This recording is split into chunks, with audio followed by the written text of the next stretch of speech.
Hey rail fans, and welcome to another one of my streams. And today some more freight on the British Rail in the 1980s, because why not? I'm really enjoying this. So let's just get this started up. So the first thing we'll be doing is we'll be doing about 2/3 of the full route, pulling a train of empty steel cars back from the DL Steelworks in Scotland to Lackenby.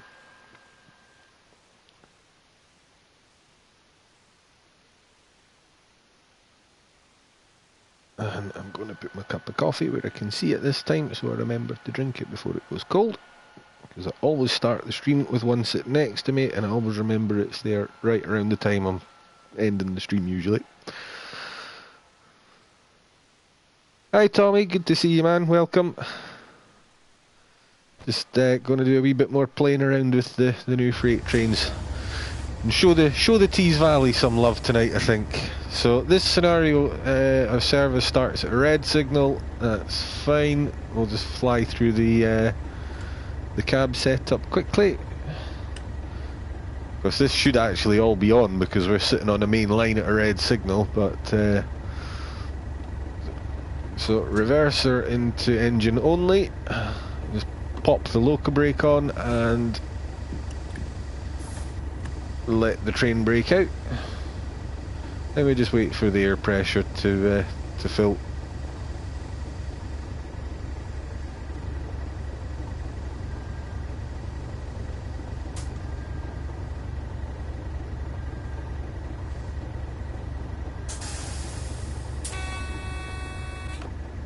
Okay, so that's everything done. Now, starting on a red signal, I'm just going to position my cameras where I want them as well while we're sitting still. It's not often you get this much time to be so thorough at the start of a service. So that hissing you can hear, that's the brakes coming off down the rear of the train all this time after we let the brakes off down at the loco end. Goes back to what I've mentioned in previous streams about how long it takes for the brakes to come off on these things. So that is why we're at a red signal. We're waiting on a train departing. So this is around the time that in real life the driver would be thinking about Rule 55. You're stopped at a danger signal with no obvious reason. After 3 minutes or so, you would send the guard or someone to the nearest phone box, or send them for a walk down to the signal box to find out what was going on. But of course we can see why there's a danger signal now, so no need to do that. These days it's just if they need to find out why they're stopped, there's a button on the train radio console. It's marked with SG, I think it's got on the button. They press that and it sends a text message to the nearest signal box saying, "Oi, matey."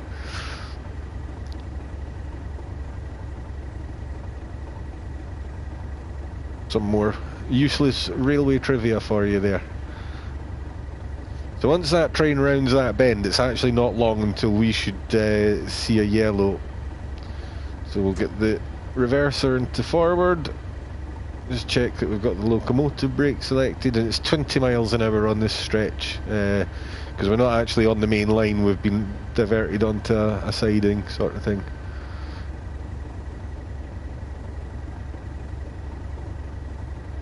Will change any second now, honestly. Just remember to turn the headlights on.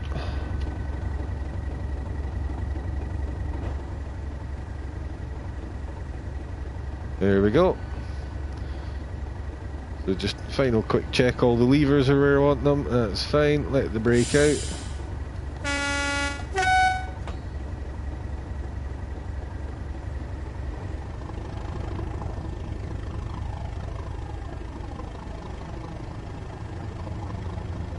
And underway pretty easily. It's a double header pulling a train full of empties, so we'll get a fairly good run of speed. Nothing on it, mate. These are empty wagons, steel gets taken from the north of England to a finishing mill in Scotland, and the train comes back empty.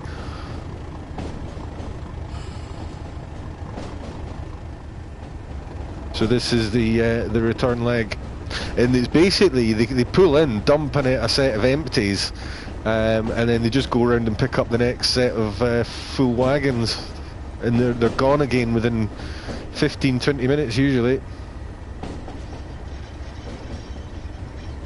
Now, I did think in another stream that this might be the East Coast Main Line, but thinking about it, it can't be. Although Darlington is on the ECML, this is 1989, so there should be overheads. There should be catenary all the way down there if it's the ECML. So I think I might have got that one wrong as well. Yeah, back when we had steel, George, quite right.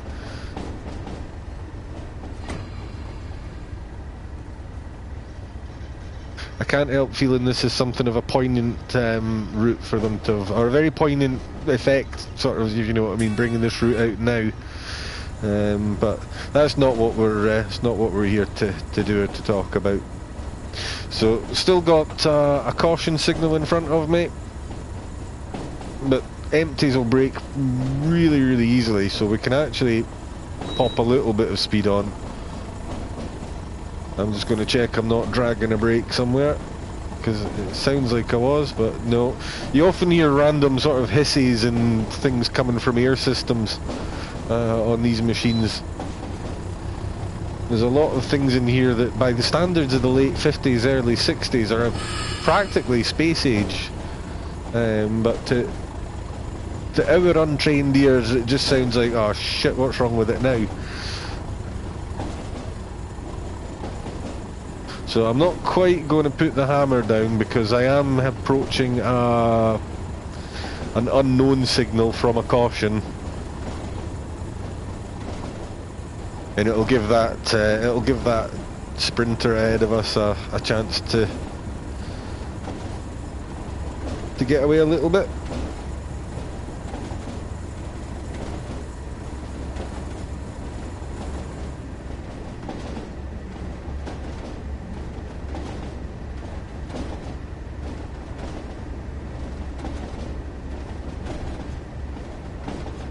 Speed limit at the moment is 60 miles per hour on this stretch, but I'm just restraining it because I don't know what the next signal is at yet. It may be at danger. It's 3-colour aspect signalling along here, so you don't get an advanced caution. You go straight from clear to caution to stop. So I can see a green ahead of me, so we all know what happens now.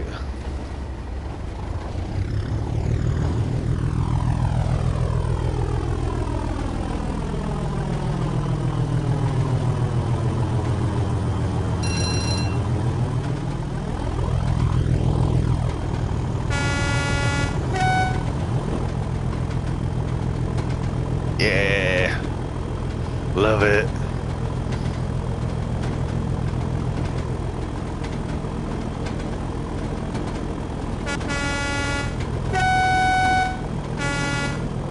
So the W board at the side of the track, that's the whistle board. It usually means there's a crossing or something coming up ahead.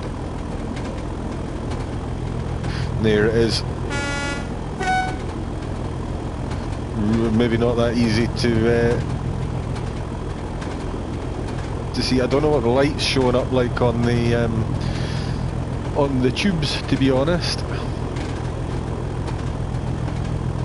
AWS, yes, that's what that bell you heard was. This is old-fashioned 1950s, 1960s era AWS. So yellow ahead. So we're just going to. There you go. There's the AWS horn for the caution. Just going to pile the brakes in a little bit. The only thing you have to remember is when you're driving full steel trains, they take a lot longer to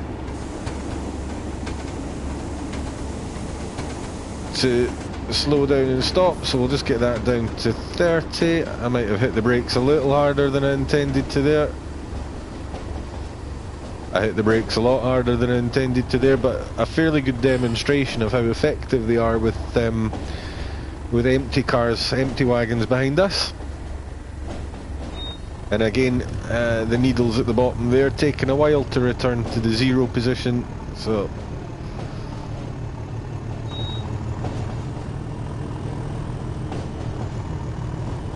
However, slowing down like that should hopefully mean that whatever's in the next signal block should be clear by the time we get there.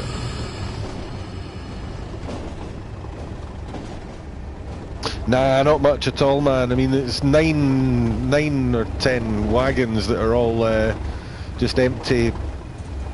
Oh, what the hell do you call them again? Is it bogey bearing wagons or something like that? I can see a yellow up ahead, so I'm just going to hold it around 30 miles an hour just now.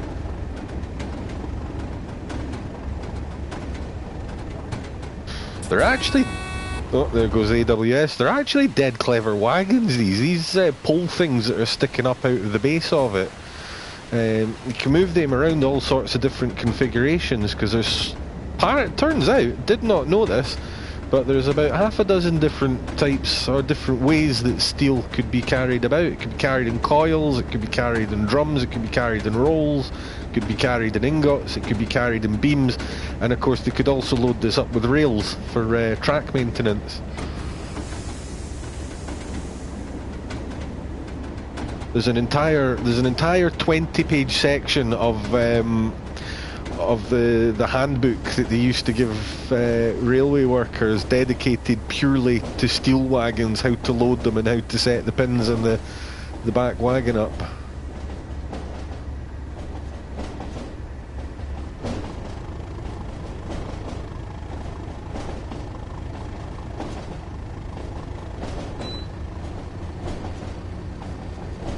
So just being a little careful, because I can't... Some of the signals are not that easy to see. And I need to be able to stop. I think, yeah, it's yellow again. So... We're pretty much... That train that left ahead of us is a stopping service going as far as Middlesbrough. So we will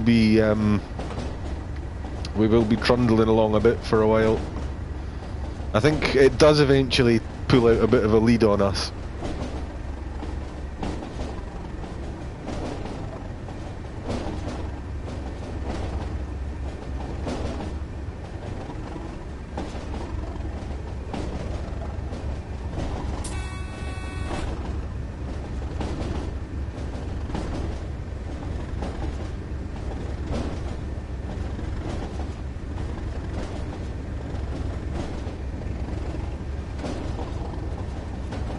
Oh, definitely better having the multi-use wagon, because up until about the 1960s or 70s there were 3 or 4 different types of wagons that they needed to use for different types of steel, and you know, if trains got delayed or out of position or there were any maintenance issues or things like that, you could quickly find yourself running short of one specific type.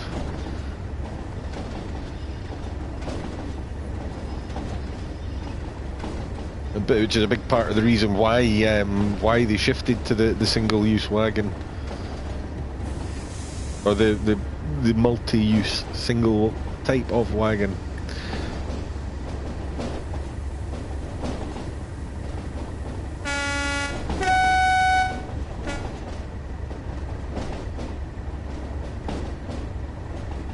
Now there will be an advanced signal of sorts. I think somewhere just beyond these boxes at the side of the track. Well, maybe there's not. It's maybe not this station I'm thinking of. And we've got green.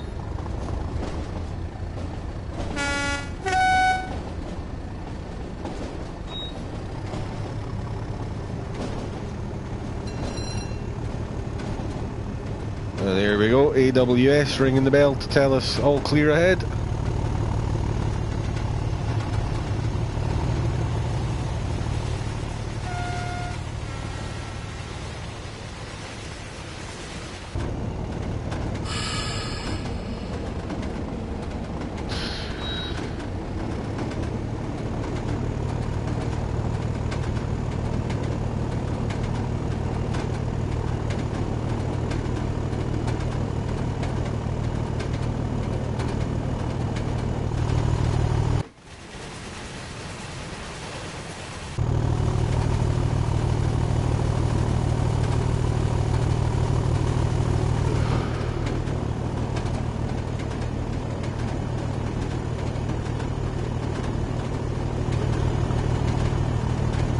Oh, there we go. It's even noisier now. Hey!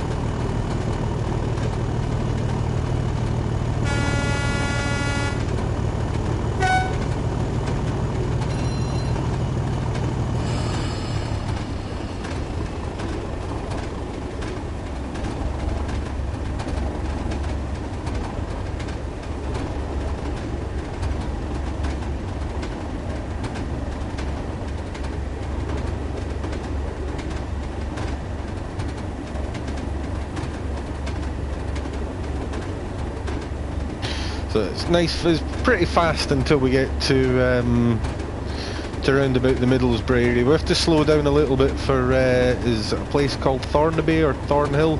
Can never remember. There's two places with very similar names. One of them's on the Transpennine, one of them's just along here. There's a slow-ish section around there, and then it's quick all the way to Middlesbrough, more or less. Flying Scotsman, yeah. What other routes do I want to see? What I would love to see would be a proper one of the European high-speed trains, like a TGV or something like that. I think could be pretty awesome. Failing that, I would just like to maybe see some more modern stock now. We've got all this 1980 stuff and it's awesome.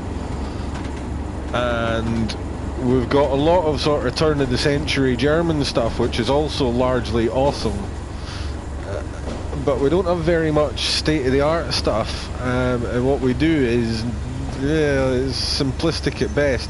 Now there's me kind of whacked my brakes on far too hard, and accidentally stopped the train. Because they take so long to come off again. I could have done that braking so much more gently.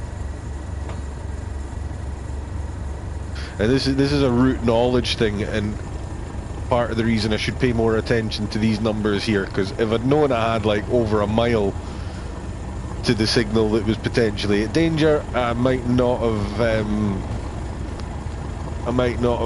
jumped on the brakes quite as hard as I did. But no, I don't really have much in the way of specific routes that I would go out of my way to request them doing. More the sort of stock I would like to see in the game.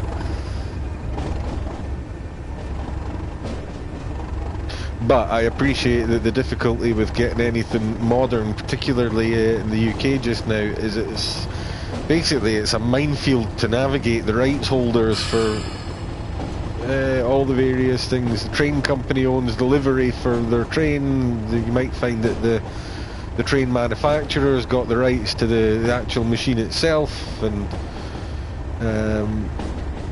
all that sort of good stuff. It gets very, very expensive, whereas if you use them using the old British Rail livery, it's I would imagine simply agreeing with the DFT that you're not going to do anything nefarious with it and paying a very, very small administration fee.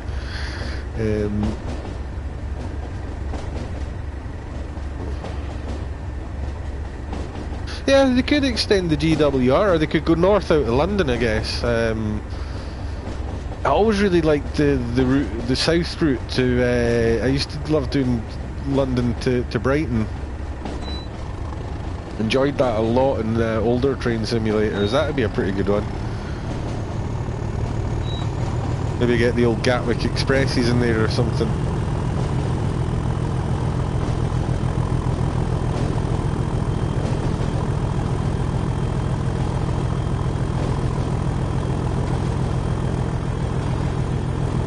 So we can get a bit of a motor on now.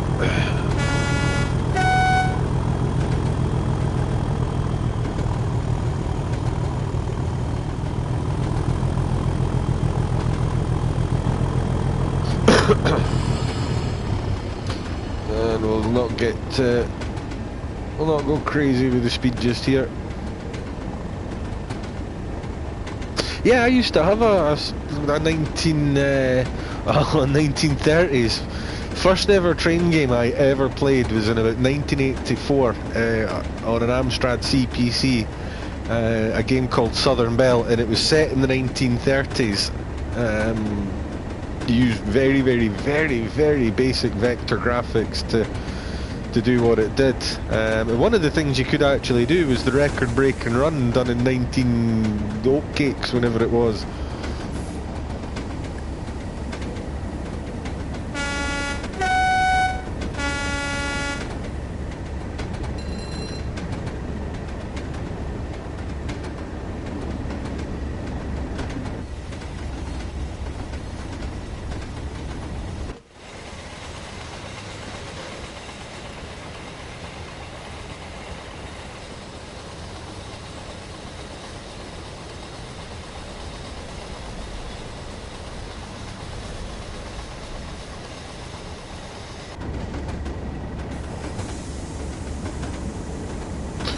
Should probably have had my eyes forward at that point.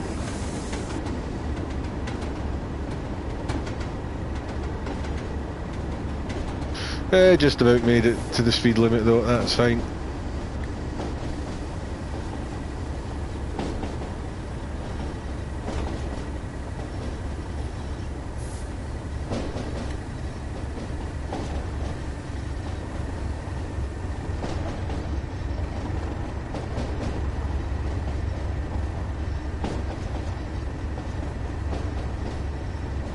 So this is the first of the very slow sections. It's not very long.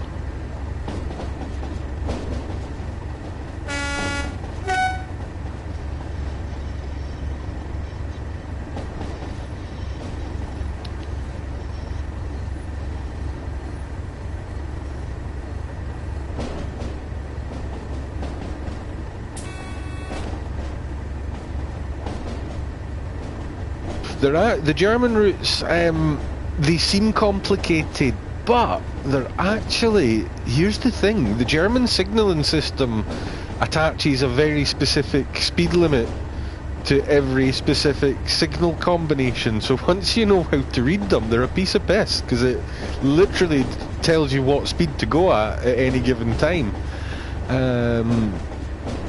It's cracking the signalling system that takes a while, I think. It's a confidence thing, I think, as well, because it's all in German.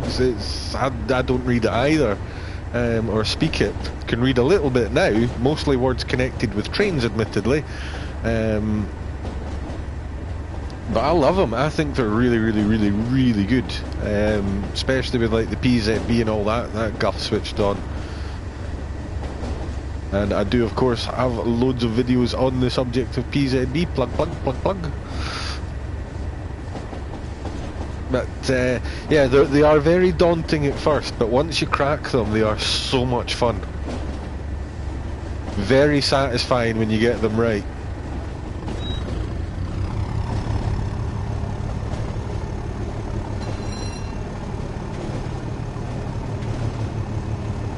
How are we doing for times? 16:35. Yeah, we're doing nicely.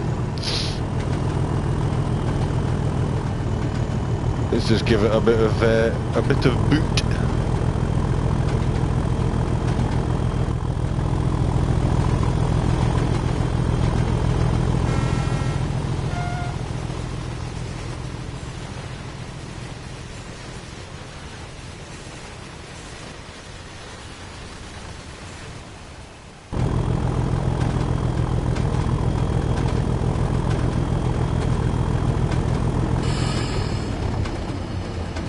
Might as well just cap it off at 50 there, because that last few hundred yards will pass very quickly anyway.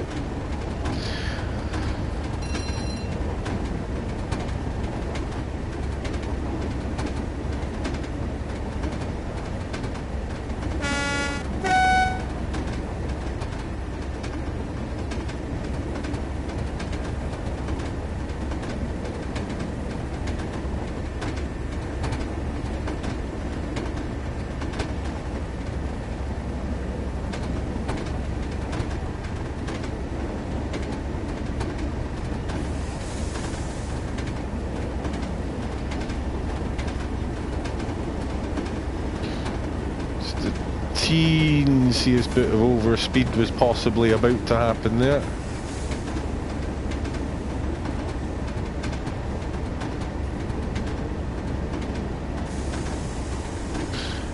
Okay, another speed limit that I forgot all about. I really do need to spend a bit more time on this line. You just about get away with it on an unloaded train, but if that had been a full rake behind me, that could have got interesting.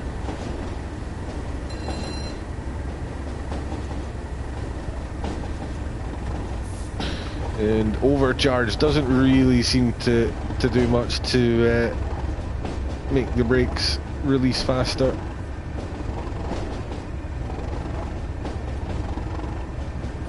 Not really its intended function anyway.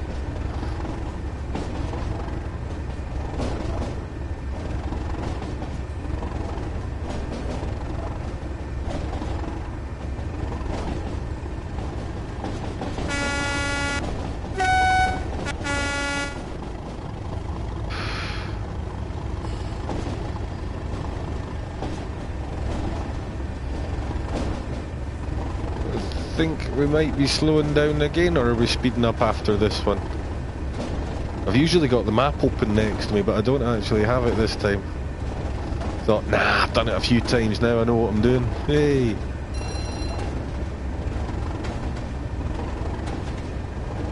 Hey Spurs Reading, welcome, good to see you, man. I'm good, thank you. Hope you are as well. Oh, we're not quite in the 35 yet, we'll just peg that back a smidgen, I think. That should be enough.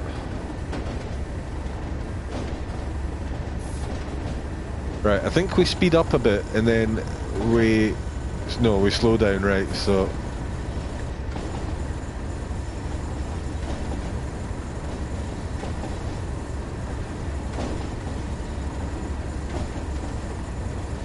let's fade it up.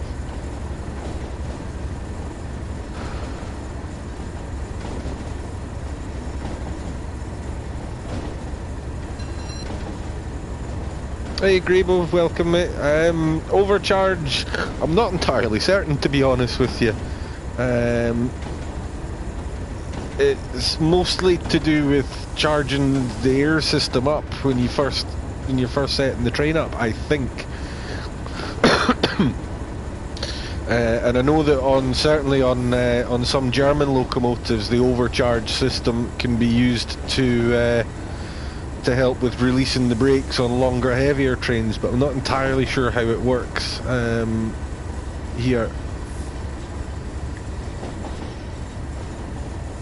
I think I'm actually going slightly faster than I'm supposed to through here, but not to worry.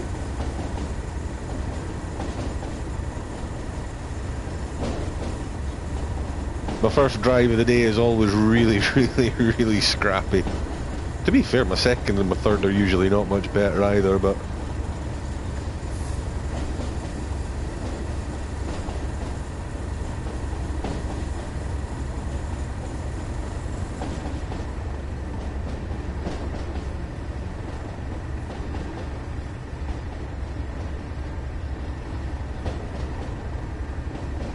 So although this is a shorter route than NTP, it's got slower sections, so it takes to do a full run takes not that much longer on the Transpennine sometimes, especially with the slow moving around, the slow speed movements even that you do at Tees Yard, Lackenby and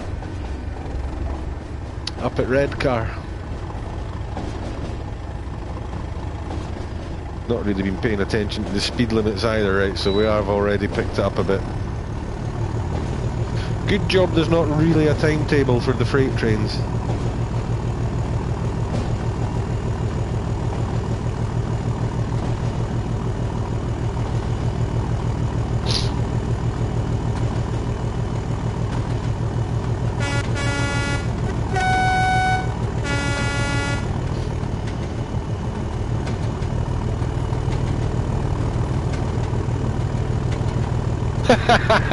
Free content.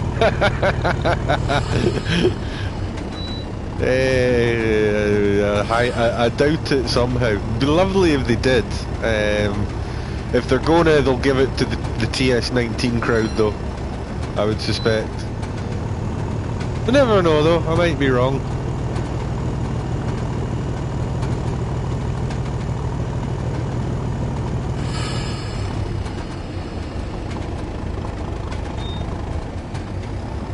But no, Dovetail don't seem particularly inclined to give much away.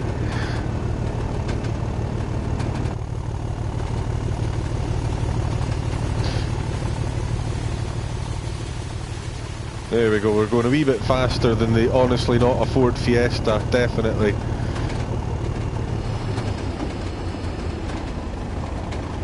Completely lost track of the speed limits and things as well again.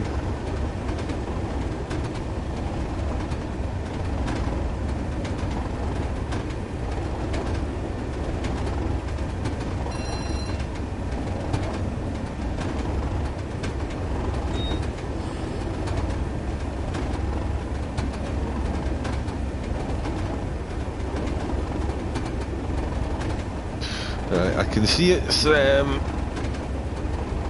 it's getting quite dark in the game at the moment. So I was half thinking about doing the pickup and the back trip, but it looks like it might be a bit on the dark side. It looks okay on my screen, but I'm not ever convinced that it looks that great on a 760 point stream or whatever resolution it is that you're forced to use, which is why I try and avoid doing nighttime streams by and large.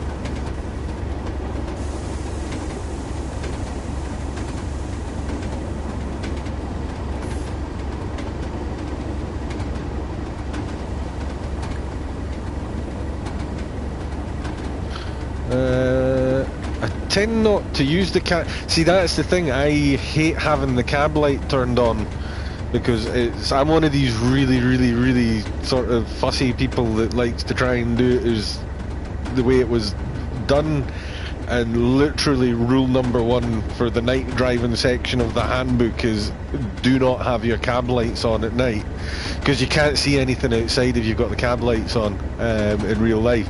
It doesn't work that way in the game, I know that, but it feels alien to me to have the cab light on when the train's running. I'm so used to doing it another way. Why do all my signals show as grey? Super Sprinter. Aye, Super Sprinter. I've got that set to grey simply because I don't have the driver has no way of knowing in advance what the signal says until you can see the signal. So what that tells me is it tells me how far away I am from the signal, because again, the drivers in real life, they would know every stretch of the line that they drove on. They would know exactly where they were and where the next signal was, how fast they could go on any given stretch of line, all committed to memory. You should see the files that were kept on these guys, the way their knowledge was maintained as well. It's quite impressive. So a driver would know how far he had to go to a signal, but not necessarily... oh shit, I've come around that bend far too fast as well.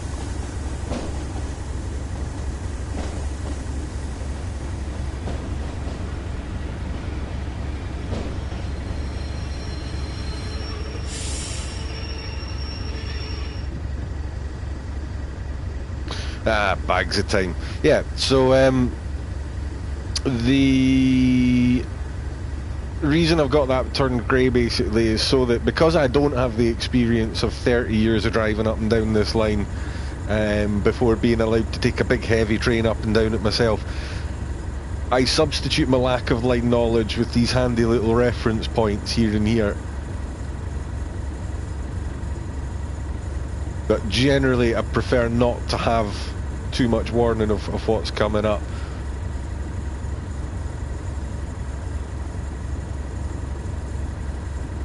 Yeah, no, it's cool, man. I'll leave it turned on. It's probably really crap sitting watching a completely dark cab.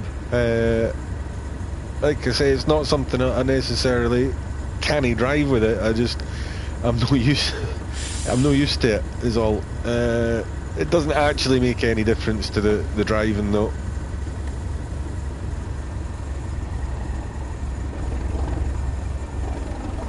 So the next station I think we'll be coming up to will be Middlesbrough, if I've got my positioning right. It is. I will show you where to set that when we get to Lackenby. In fact, no I won't, I will do it now because I will forget when I get to Lackenby to do it. So hopefully when I go into the pause menu, the stream doesn't go crazy and go, oh, you can't see this bit. I hope it doesn't, because I need to go and look anyway to remind myself where it is. Seems to be behaving. So that is the settings I use to get that look on my screen. These are the floaty bubble markers that sit in the middle of the track. I hate those. They get in the way. You can't see anything. That turns on the distance counter to the next speed limit.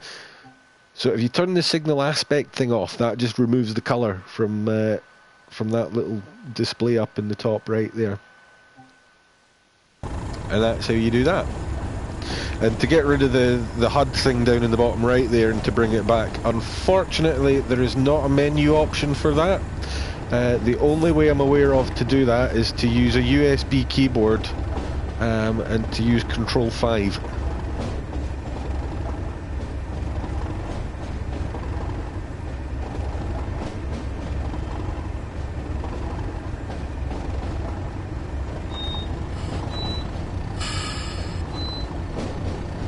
What I do find, what I like about having this as well, is it does force you to pay more attention to the route.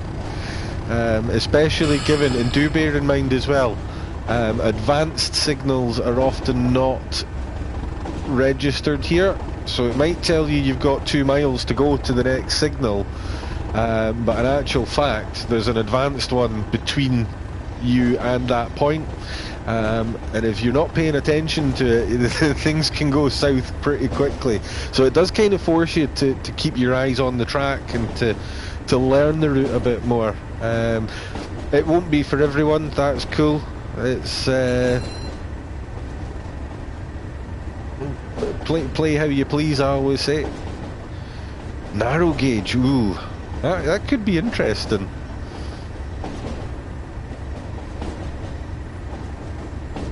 It would depend where they did it though, because I don't know. It's things like that have got a danger of turning out to sound better than they are.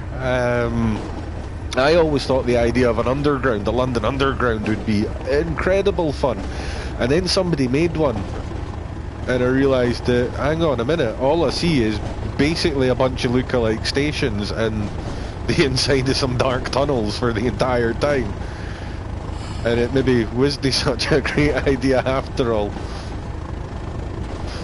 Oh, I'm kind of going a little bit faster than I should. I think it's actually about 35 here, but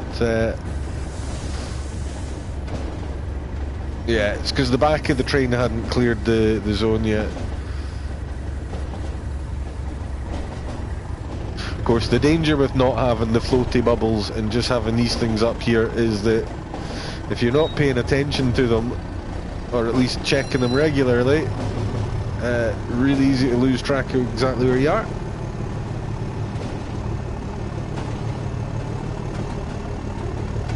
Yeah, level 33 is alright. I mean, it's the scoring system in this game is absolutely garbage, so depending on what you're doing, you might only be getting like 150 points a run.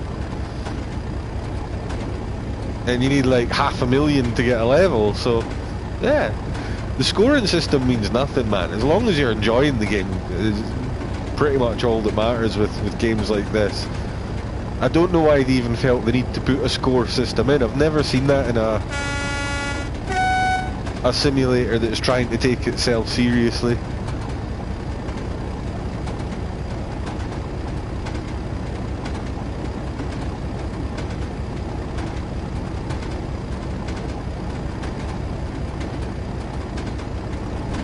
Yeah, the points just go towards your.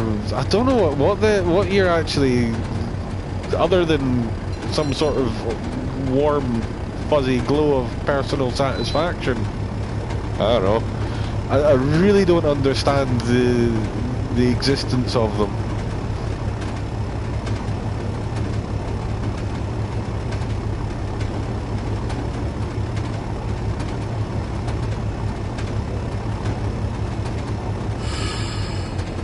Okay, so a mile to run, even with an empty train. I'm going to be a bit more forward thinking about this one. We'll just give it very gentle braking for now.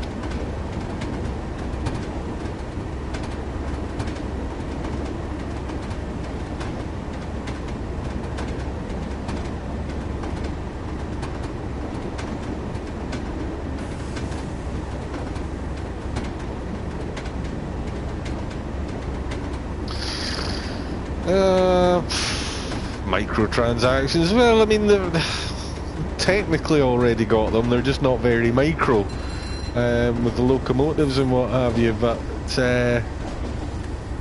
I think they'll more or less stick with the model they're using just now. I mean, it's the standard, bog standard model that every sim maker for the last 25 years has used, because it fits the market kind of thing. Don't really see them going down the route of like EA or Activision style microtransactions. For all the faffing about they've got to do to implement something like that to cater to a market of thousands rather than millions.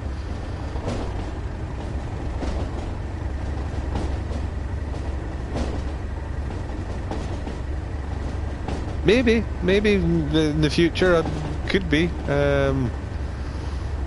Never say never, I suppose. But certainly, as they stand just now, they're absolutely pointless. And Matt Peddleston himself has admitted as much. That they do nothing, and they don't really have any idea what they're going to do with them.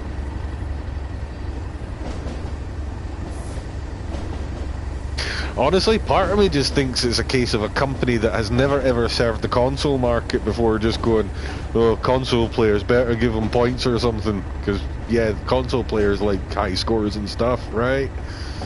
It almost feels like that.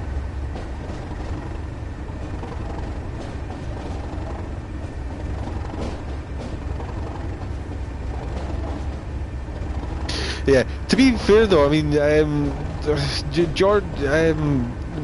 Matt Peddleston and everybody who's been on the streams at Dovetail, I find it quite refreshing how open they are about what they're doing and what they're not doing. And fair enough, they never talk about stuff they've got planned for the future, and I can understand why not, because, you know, things get cancelled, things go wrong.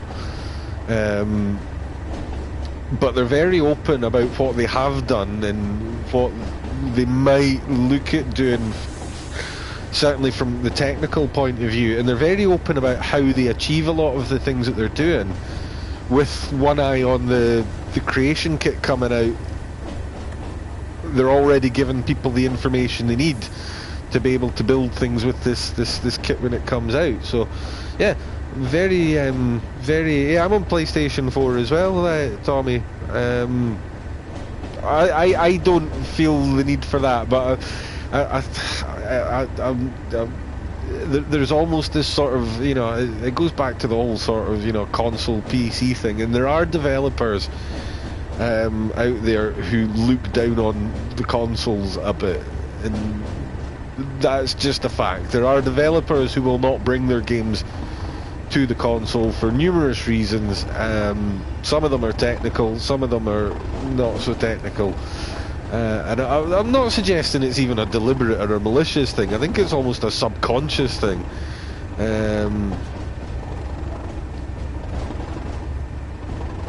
Yeah, the creation kit's not coming to the console simply because the requirements, it's a really resource hungry thing, and Epic Games can't or won't adapt it to work with the current generation of console. I suspect it's more a case of won't, to be honest with you, because, you know, we've got to bear in mind, and I'm sitting playing on one, but we do need to remember, I think, that the PS4 at this point is basically a 10-year-old mid-range gaming computer. So I wasn't too surprised to find out that that wasn't coming anyway.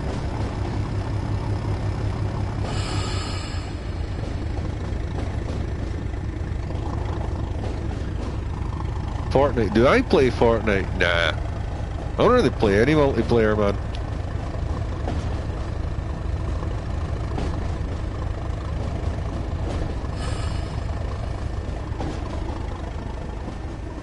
Oh, Epic Games. Yeah. Sorry, I'm with you now.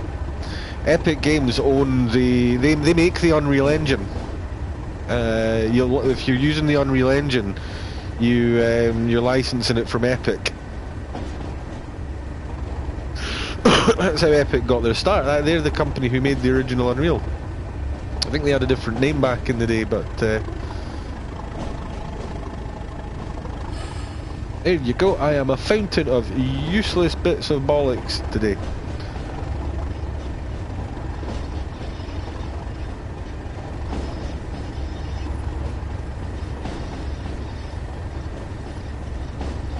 So, just coming in over this this bridge here, I'm going to just give it a squeeze of the brakes because I've actually derailed here before. And I think I might have been coming through just a little bit sort of sharper than I should have been.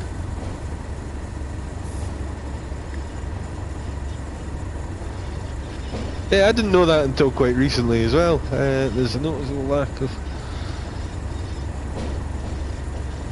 Yeah, flight sims, that's another old love of mine. And I would like to go back to at some point. To be honest, as somebody who had some of the really complicated sort of home simulators, like I had basically everything built by Boeing from the 737 onwards for flight sim, and I had the commercial payware versions, level D and all that sort of stuff. There is no way on God's green earth that you could ever get all that shit to work on a control pad. That's the long and the short of it. You can make a very stripped down arcadey flight, not a simulator, a simcade type game, and get it to work with a pad. But if you want to do proper simulation, no way, no how. It's just not doable, and until it's easier, if you could use a keyboard and a mouse with a console, maybe, but the mouse thing's a big sticking point with PlayStation, I know that.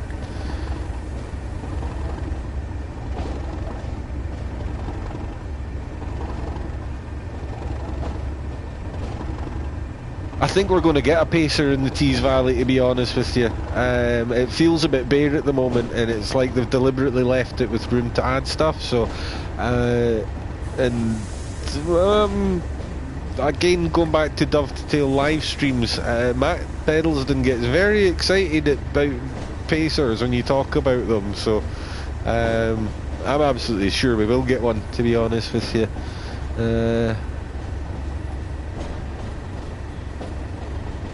Hey Andy, welcome back. Not sure. Oh, advice.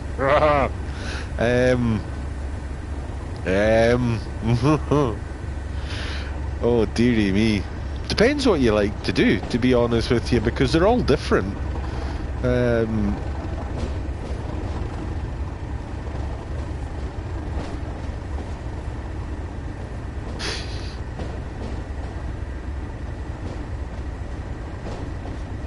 Bus simulator, pacers. I've never actually. I don't think I've played with a pacer in a train simulator. Considering how many pacers there are for all the train sims, it's quite unusual that I never ever tried one. Bus sim and truck driver. Yeah, the bus simulator I'm kind of half interested in. The truck one, I've never heard of the company that makes it, so I'll keep half an eye on it. And it's not Euro Truck Sim Grebo. The Euro Truck Sim people are one of those developers who won't do it for technical reasons. They basically won't do it because they reckon that there's too many controls in that game to do on a pad. So it's another developer who have decided to try and do basically the same thing. But I've never heard of them before. It doesn't mean automatically that it's going to be crap. But it also means that I am automatically not going to be expecting greatness from it.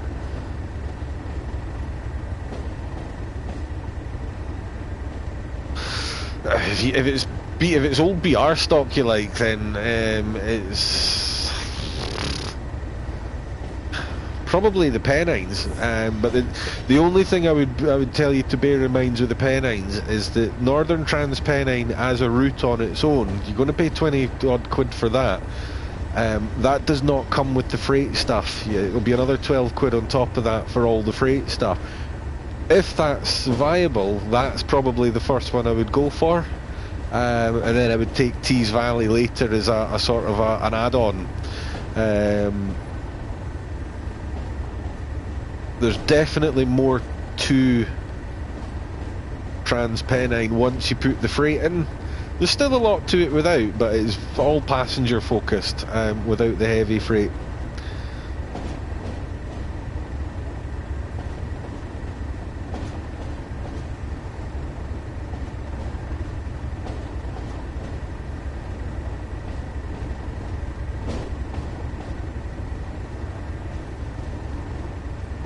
Yeah, lots of people play it with controllers. I think it's all the auxiliary stuff. I mean, there are millions of buttons for that game. Oh, braking a bit early there. Yeah, braking uphill, you can just let the throttle off and let gravity do it. If you don't need to lose a lot of speed. I wouldn't do it for signals or things like that, but if you know you're running a good time and you're going up a hill,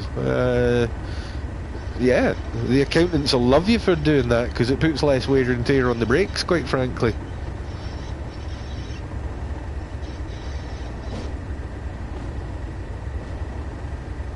Pennine they've also had time to fix all the bugs with. Tees Valley I've discovered they have not had time to fix all the bugs with yet. Had some problems with the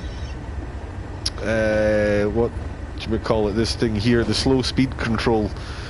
When you're trying to unload heavy coal wagons, it sometimes doesn't work very well. And I've actually had it crash on me once as well at Redcar. So still obviously a few issues for them to work out there.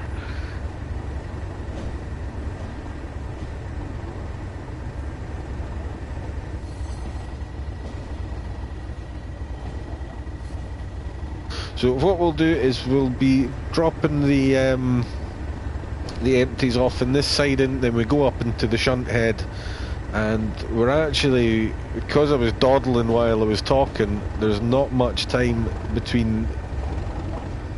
In fact, by the time I get up to the shunt head, it'll virtually be time to come back down, I think. Normally when I do this offline, or off stream, I've done this a few times now, and I can normally arrive with about 15 minutes on the clock to go and have a cuppa and a cigarette and what have you.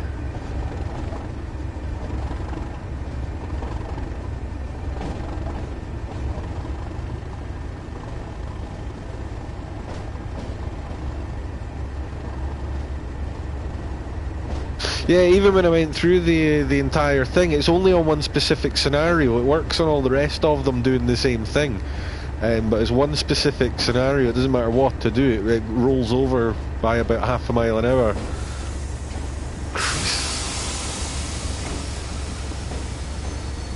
Heavy braking, because why not? Let's just let them back out again. Oh, damn it. See, I'm not paying any attention whatsoever to what I'm doing on the track, and I think I might have just jammed the brakes on.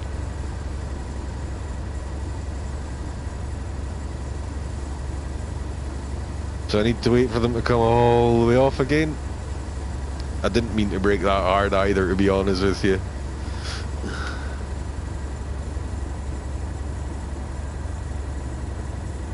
You can't set your own scenarios up at the moment, unfortunately. That's all going to come later on with the creation thing. You can sometimes, there are some services and scenarios where you're basically free to muck about a bit, but the double header units are basically pre-set up to use the Blue Star system of, or to simulate using the Blue Star speed control system, and I'm not sure it will work if you were to hook a third or a fourth locomotive up. You can do it on the German railway. You can hook about 5 or 6 of the things together at one time, and boy oh boy, it's fast. And I think you can do it on the with the big American freight locomotives on CSX. I've seen some stupid videos of how people have crashed their games trying to couple every single thing in that yard together. Well, right, so now that we've stopped, I'm going to return the train brake to first application, pop the local brake on,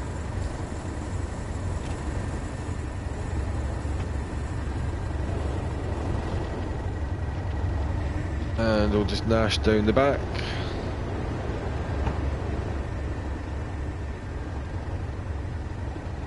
Which ones are the tail lights here?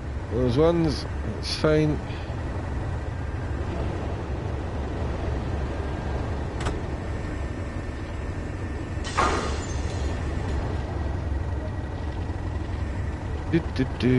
So back up to the driving end, and then up to the shunt end.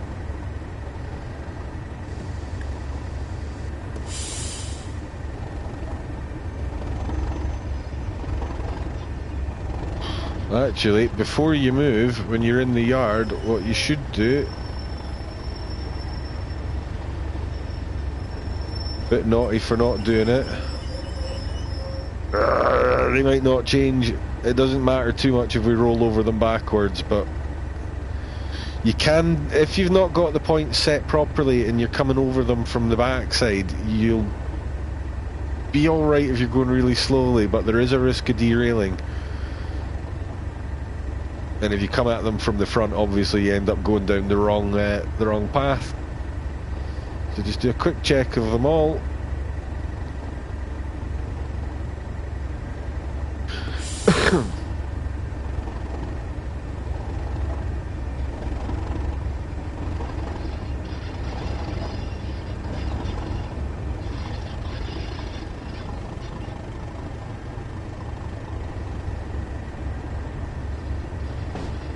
Yeah, I had the slave local cutout thing off. Like I say, it worked every other time of day that I did it. It's just this one specific early morning one. It just refuses point blank to behave properly. So I'm pretty certain it's.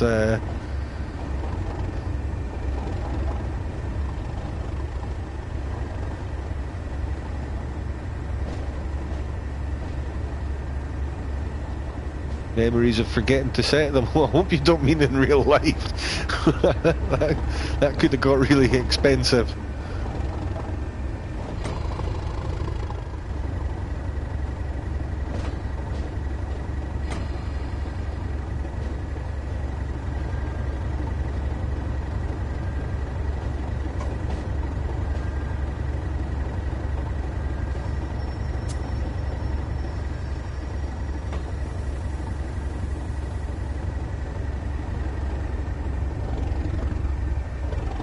Turn that off while I remember to, otherwise I'll forget, and then when you go out the yard at the other end it goes off and it bangs the brakes on and you can't remember why, and then you realise it's because it was waiting for an acknowledgement from the other cab.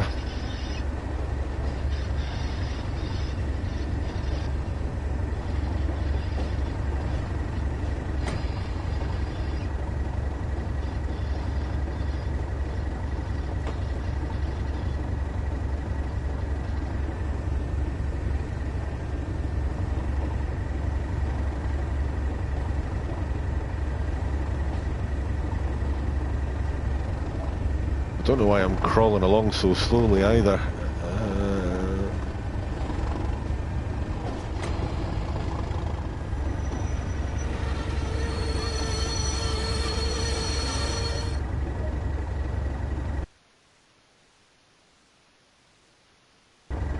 Okay, so let's see what the time is. So actually less than a minute until the train's due to go back the way, so pop this off, or on rather. Make sure the throttle's completely off, and then we should be able to put the brakes into shutdown. Nice. Just remember to take our master key with us when we get out. We'll be wanting to switch those to tail lights.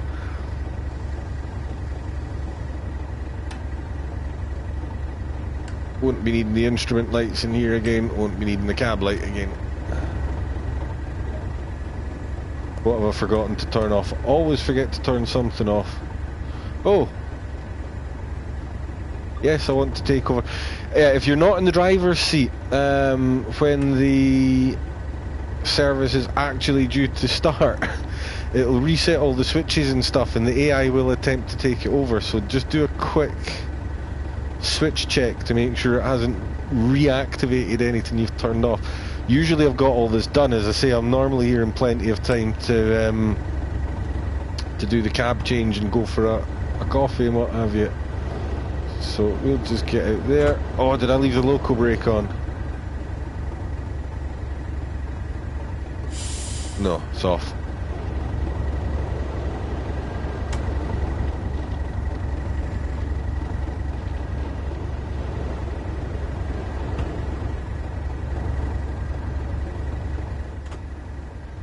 Right, so very, very rapidly. Just go through the setup. Doesn't take long. So locomotive brake on, train brake off. While the reservoir is building, do all the funky stuff on this side. Get your headlight turned on, and then just wait for the reservoir to charge.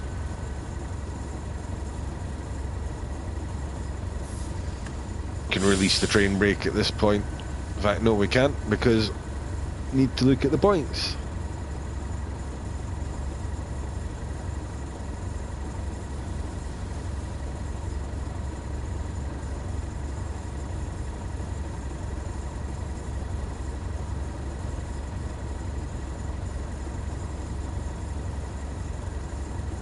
But need to change that one, and that one's okay.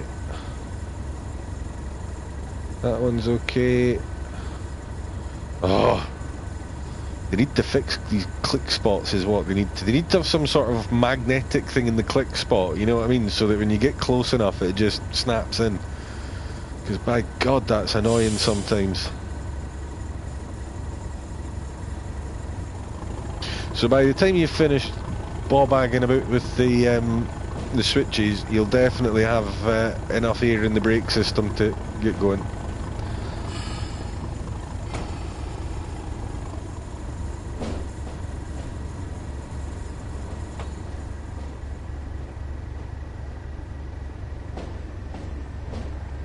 Yeah, it is a shame, guys, that the graphics there is such a disparity there. It would be good if they found a way to radically overhaul it.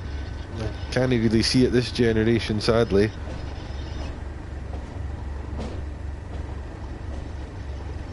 I'm not saying it's not possible to make it look a lot better, but the thing you do have to remember with Dovetail is there's about 60 of them or so actually doing the programming. An educated guess. There's about 100 of them in total, staff-wise.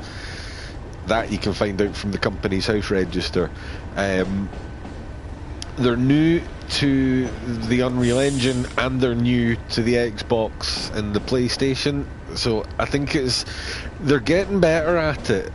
And then occasionally they do something that makes you wonder if they are, like the draw distances around Redcar, for example. But they are generally getting better, and you can see the differences and the changes as they're trying new things with each pack they bring out. I'm sure they'll get there, because they do actually seem to give a flying fuck about the product they're making. They do seem to genuinely care. they're not another Activision or EA that we're dealing with. So yeah, I think they'll do what they can do. They will do, but I think it's going to be quite a long process.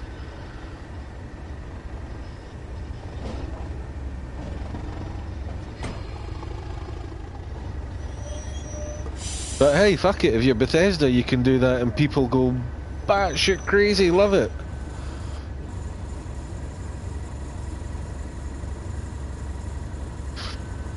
Right, I can't remember if this is a straight on. Yeah, we're going forward this time. So again, most of these should be set, but I do find occasionally that there's a booby trap up here waiting for you if you're not paying attention.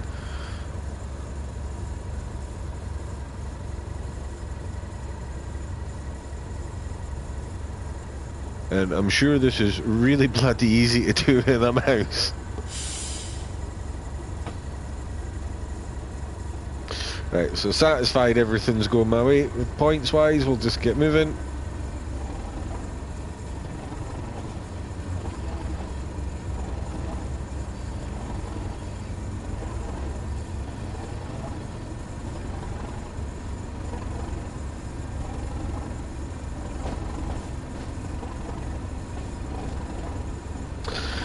I don't think I've actually driven the 45 since the update, so I'm not aware of it having done anything to mine. I've noticed that you still have to do the old save and reload trick on the 101 sometimes to get the vacuum brake noises back.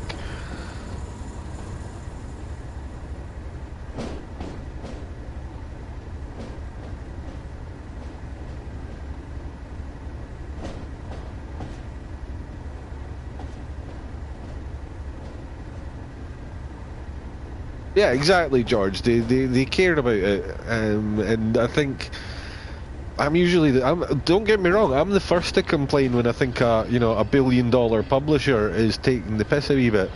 I really am the first to complain really loudly about that. But when you've got a wee company like this doing something different, taking a bit of a chance, bringing something like this to the console, yeah, I'll give them a lot more slack than I'll give an EA or an Activision for throwing out a half-finished and broken product. Yeah. See, great minds think alike. Right, so I think this is as far up as we're supposed to go. I might have to actually back it up a wee bit. I've gone far so forward. Stop! Yeah, I think I need to go back the way. I think we're going backwards this time anyway, so it's not a big deal.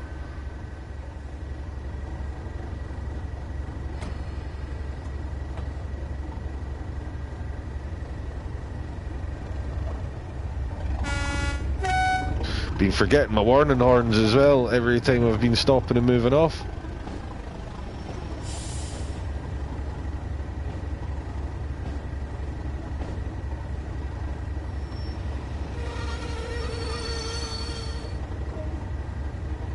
Right, so I think the next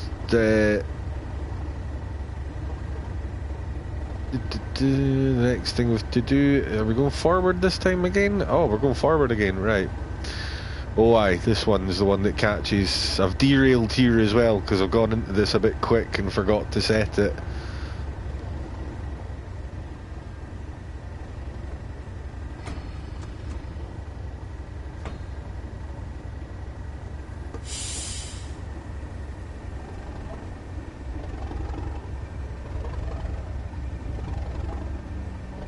Right, so we stop up at this last bit and then we're backing in to pick up one of these two trains here, I think.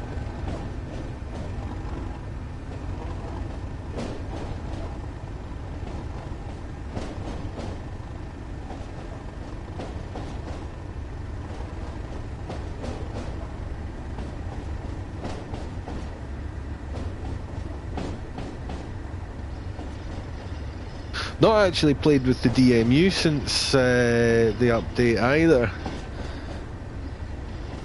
A great deal. I played with it once and discovered that if you got a two units. Oh shit! Missed my braking point again. Doesn't matter. I'm actually going backwards this time anyway. If you've got one of those, you know, the 4-car sets made up of the 2x2, if you get out and go down the back to turn the lights on, you still don't have any vacuum brake sounds when you go back to the driving end. It only seems to happen when you've got a 2+2 though, or a 2+2+2.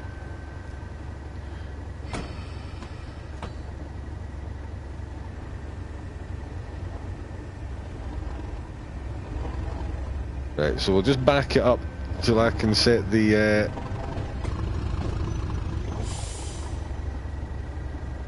get close enough to trigger the next phase of the service.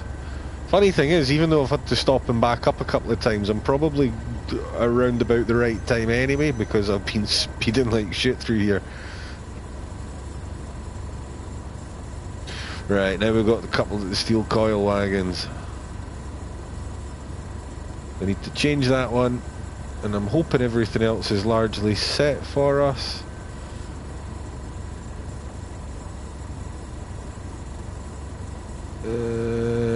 Right, just need to change that last one, and we're good to go. So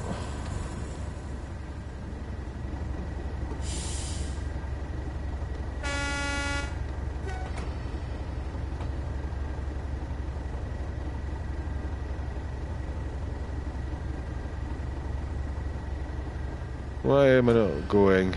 What have I got turned on? Oh, that bloody reverser. I always end up pulling it all the way back to off instead of reverse.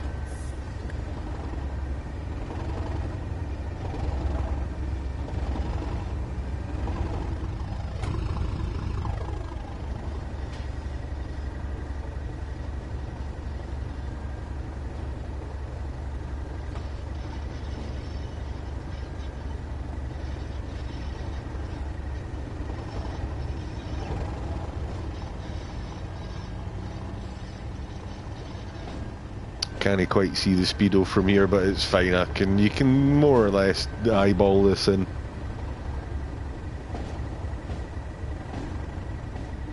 Each locomotive just under 20 yards long, so if you make sure you're doing a walking pace, by the time this gets to about 40 yards, you should be laughing.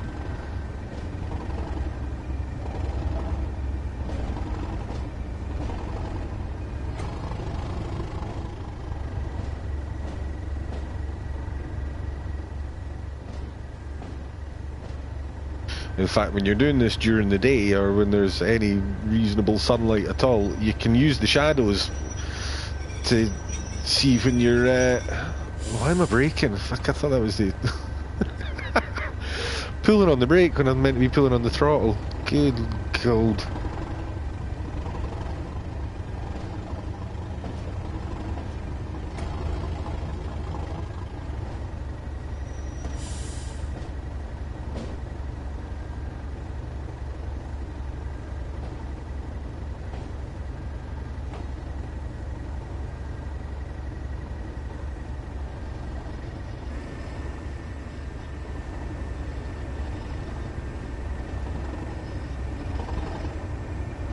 And cheating a wee bit using my keyboard to flick between the cameras there. Let's you gotta really start watching what you're doing now. So should be a bit of comfortable pace. Oh, nice one, Andy. Thanks for joining. We'll see you next time, bud. And I hope you enjoy this when you get a chance to have a proper crack at it. Saddle tankers, yeah, that'd be cool.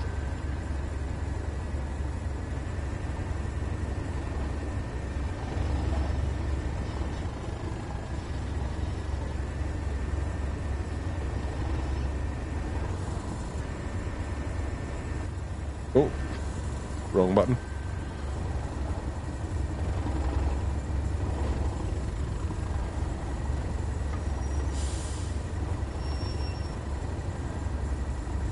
Now, if I've done that properly, I felt a bit of a bounce back, to be honest, but we'll give it a look.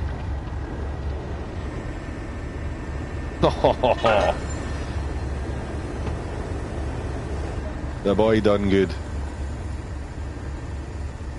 So don't need those anymore. Yeah, you can stay up here if you like. I'm going back down to the sharp end.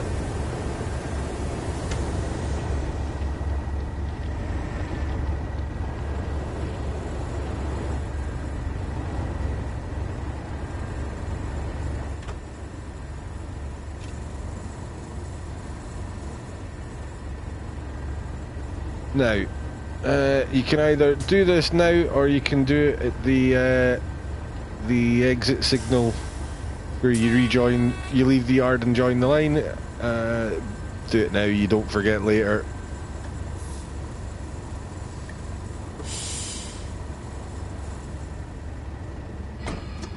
Probably have my reverser pointing in the right direction first, huh? Oh, another train. That's one thing maybe not that I would complain about, but there's not always a lot going on this line. But I think that a lot of that's to do with the fact that the goods, where you do the freight stuff and where you do the passenger stuff, are often quite a bit of distance between them.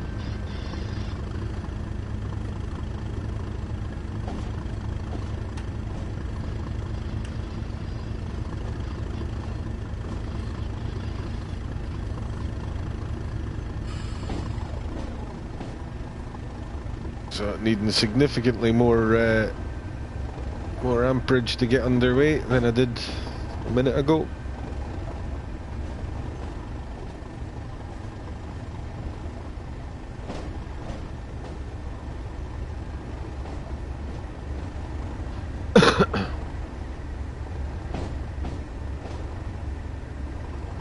Yeah, there's lots of passengers in the trains. If you do any of the shunting stuff on Transpennine, when you're up at the Newton Heath or whatever it's called depot, there are 3 or 4 101s all sitting there ready to go first thing in the morning, and they're already full of people. It looks quite ridiculous, but hey ho.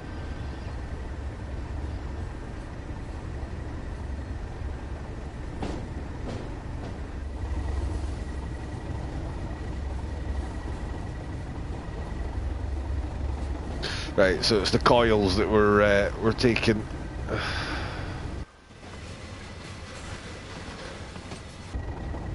Oh, I bet you the bugger's moved my... Oh, my camera's still where it was. Ah, that's good.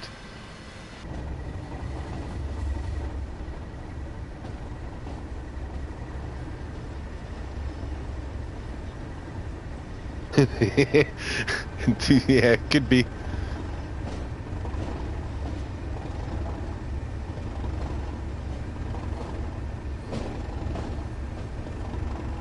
What's that word they use for people that sort of follow rare trains around to get a ride on them? Bashers, I think.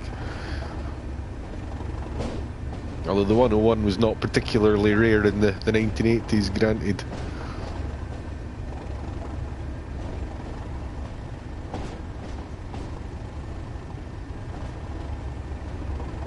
Yeah, fare dodgers.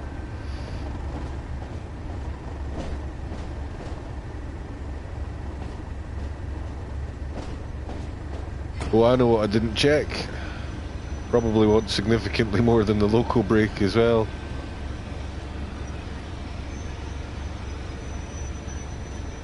Aye, good job I remembered that, because I've derailed there before as well. Shit.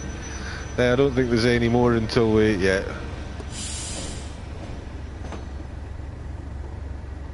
That's fine. So the local brake on its own, almost completely ineffective there. It took me all that time. I think I lost about 4 miles an hour.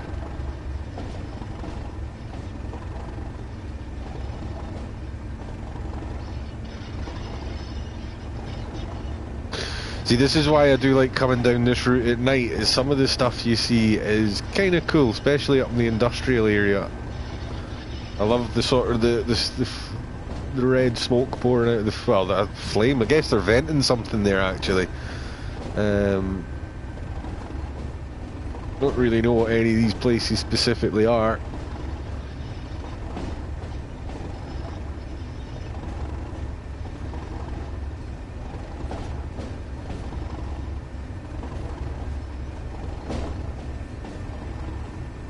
It's a slightly uphill section here as well, so it needs just a wee bit power to keep it at that 10. Let's have a roll by, a run by.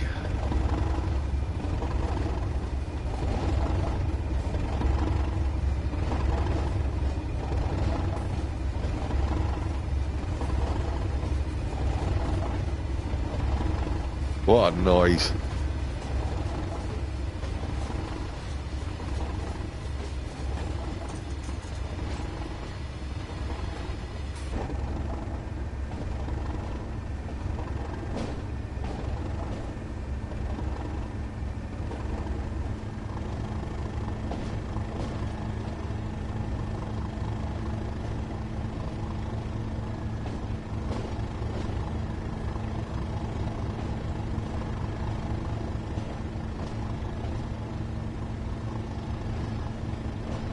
Could be. I don't know a great deal about the steel making process, to be honest with you. All I know is that it happens in several stages, and that involves transporting it from one steelworks to a finishing, you know, from the production mill to the thing called a finishing mill. Beyond that, it's all a bit of a mystery to me, to be honest.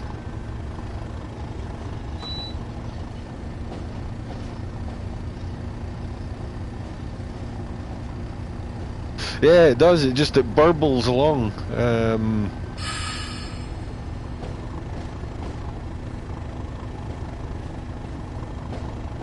mean, the engines in the back of these things are, oh, this is what, 2,500 horsepower or thereabouts, I think.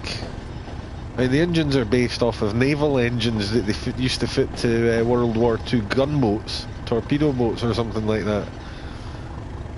So they're fairly meaty things.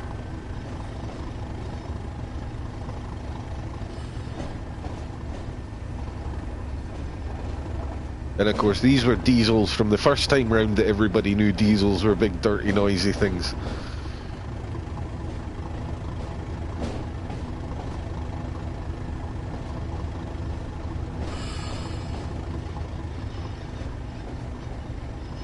So the line speed here is up to 20, but I'm going to be quite gentle with it because I do need to stop in less than a mile's time. And this time, we've got several hundred tons of steel behind us.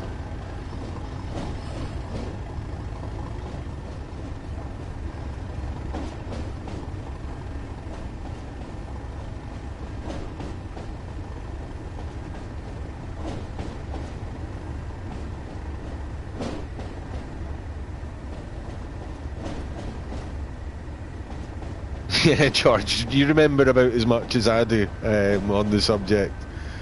You remember a bit more than I do.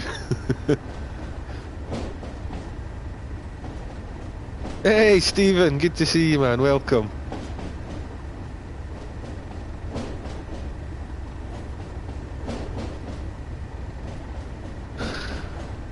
I think it's pre-programmed into it that they are made as a single or a double set. The real machines used a system called Blue Star, so it could all be controlled from the driving cab. That I think is simulated in the game, but it has to be set up in advance with it all coupled together. I don't think we can do that ourselves, as far as I know.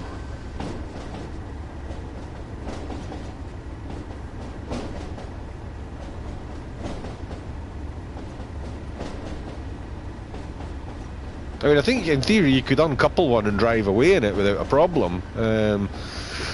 But I don't know how it would work if you uncoupled them and put them back together again. I'll maybe do an experiment with that off stream later on and see how that goes.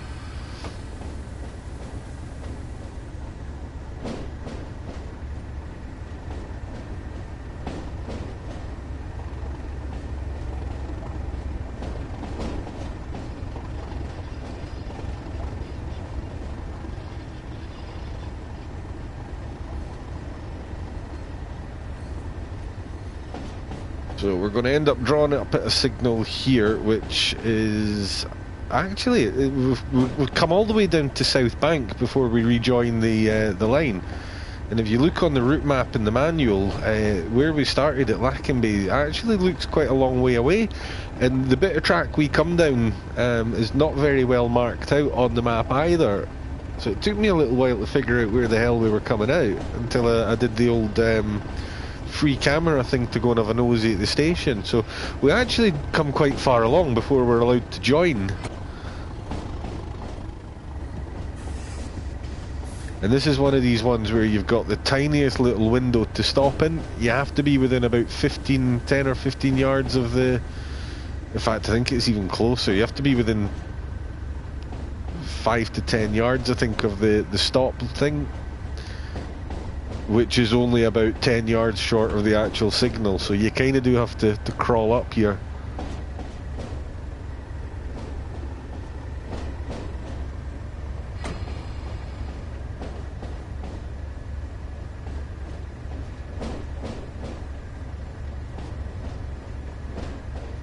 They're quite possibly in here somewhere, dude. I've not really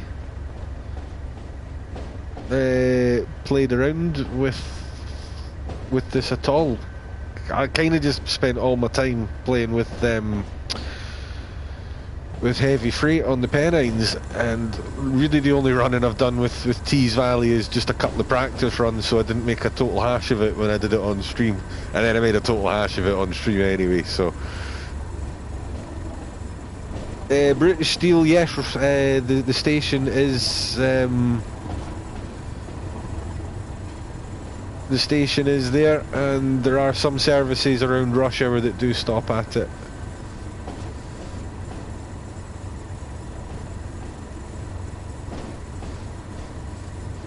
I think we actually possibly joined the line after, oh yeah, we joined the line way after Red Car. So won't see it unfortunately this afternoon or this evening. At least not on this trip. So I've got about a 10-yard window to stop this train in, which means I'm breaking lots of rules about flipping the brakes on and off and stuff like that. They do need to work on this. They need to open these up a bit. I don't know whether they've deliberately made them way too small.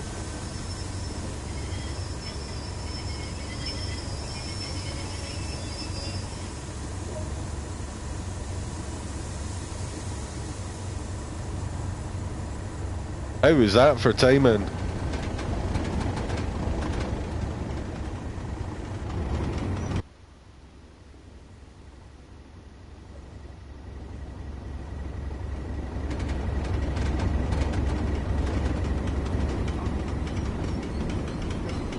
Well, that worked out nicely.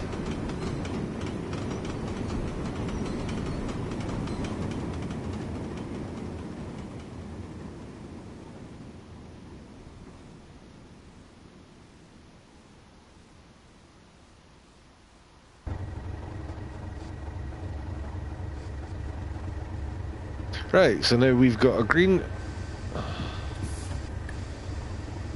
We can let our own brakes out, just check everything's off.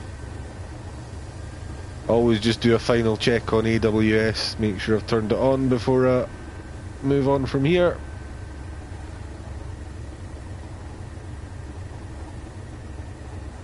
Just waiting for the brakes to clear. Now the good news is that we don't stop again until we arrive at Darlington.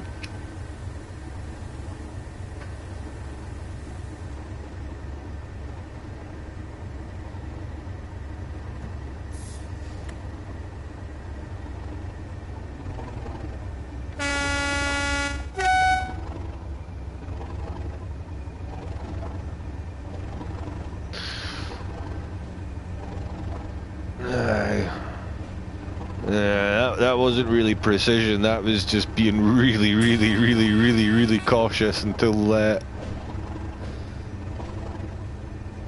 got there. Although we would have had to sit there for a little minute or two anyway, so it worked out not too badly. That's the thing I've noticed with this game, is if you drive it basically as efficiently as possible, you'll see some pretty cool stuff, because they've timed it that way. If you're fannying about in 20 minutes behind time, you might miss a lot of things.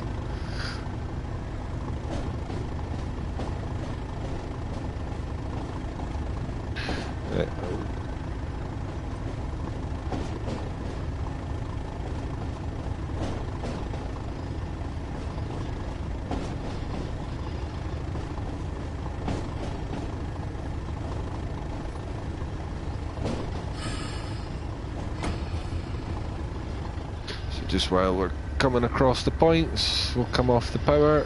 You're not actually supposed to go across points with the power down when you can avoid it.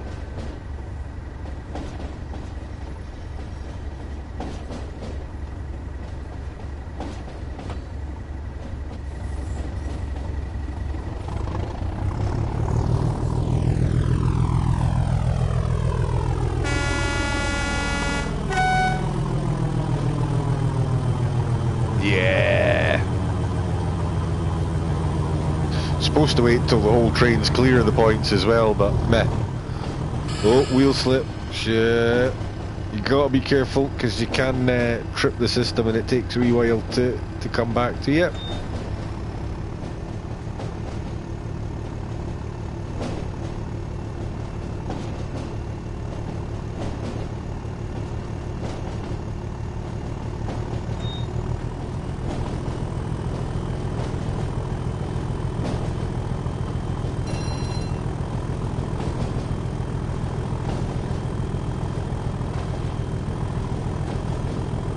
Elephant on wheels, yeah, something like that. It's actually a really fairly straightforward machine to drive, and there's nothing wrong with it. It's just I've not quite got stopping really heavy trains down to a fine art yet. Again, there's a reason why it was drivers with 20 or 30 years experience who were put on these things.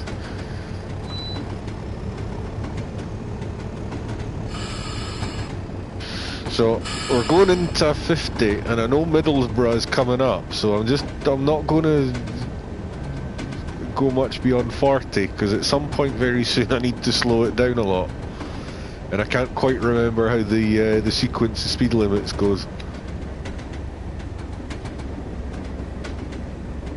It might go up a little bit, then come down again, or I might have very little time to lose a fair bit of speed.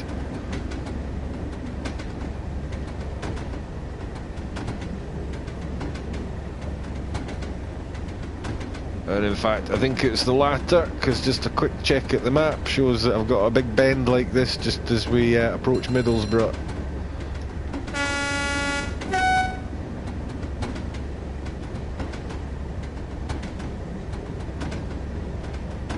I should really print that out in a large size or something. All these wee screens around me are no good. So we're already down to the required 35, but I know that beyond that I'm going to have to be down to 25.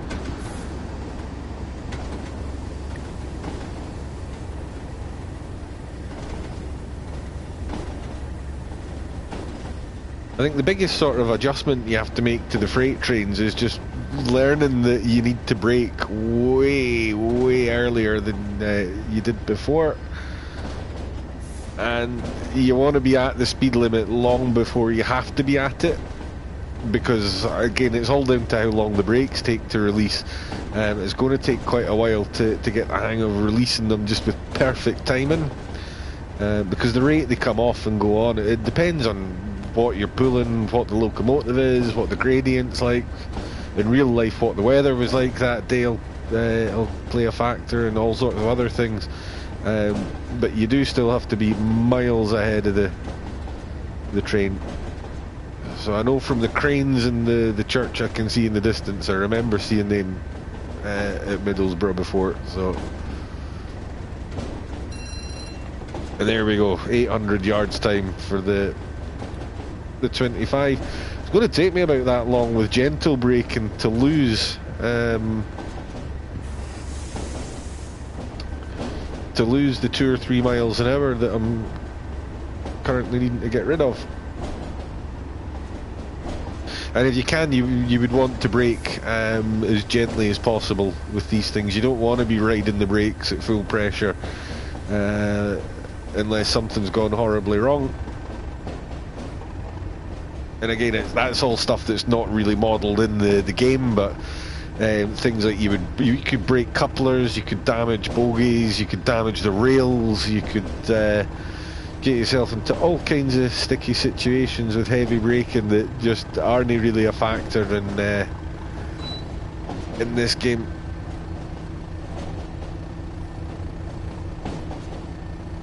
That's all stuff I would like to see them bring in over time, being able to have those sort of things happen to you.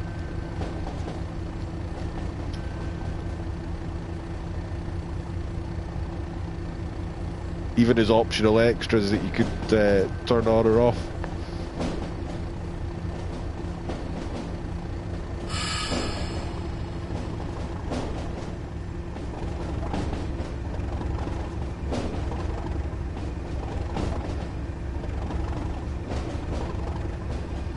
Yeah, if you're on a steep uphill and you need to lose speed, that's every accountant's favourite way to do it, because it doesn't put any wear and tear on the brakes. There's no regulation against using coasting to decelerate, I don't think.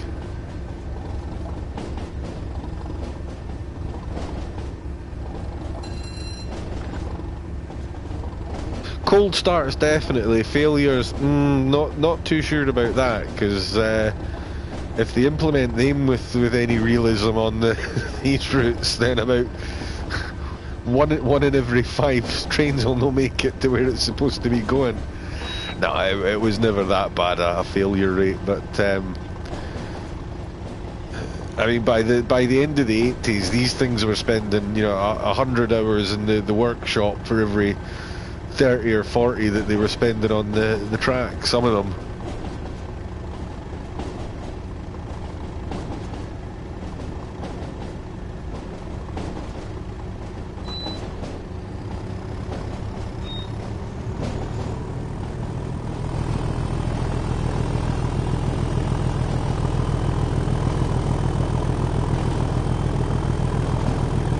I was never entirely sold on that colour scheme either. I kind of, I don't know, I liked BR blue.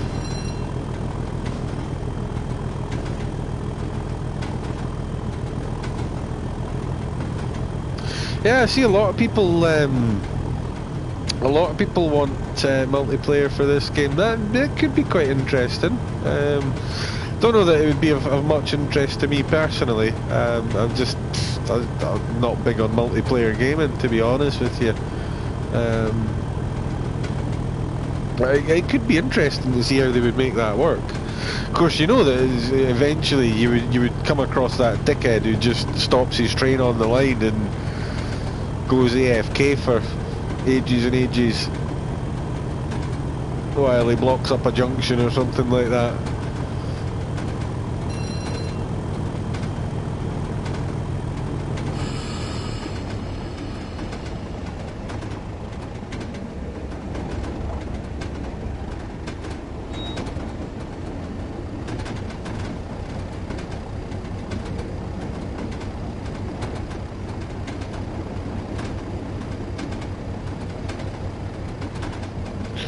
Oh my god, human signalman, that would be a nightmare.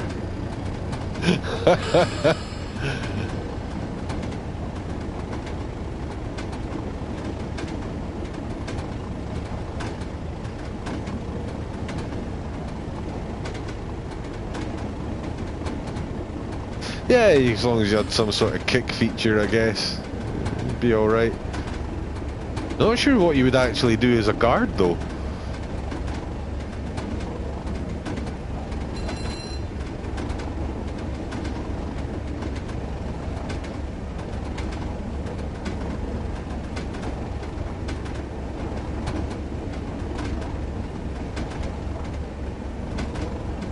Most of the guard's job these days is to double as a conductor, a ticket collector. It's not really, but I mean, within the confines of the game, certainly, I'm not entirely certain how you would do that.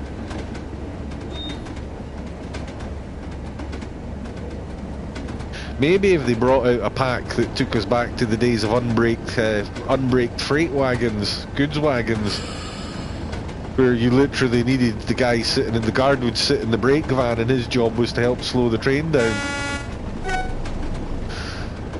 I think those were all gone by sort of the 1970s.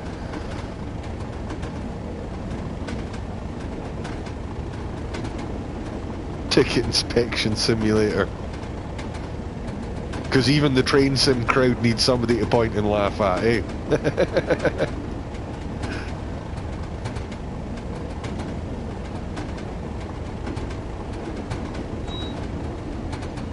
And do you know what? I bet you if you go on Steam, you'll find the ticket collector inspector game.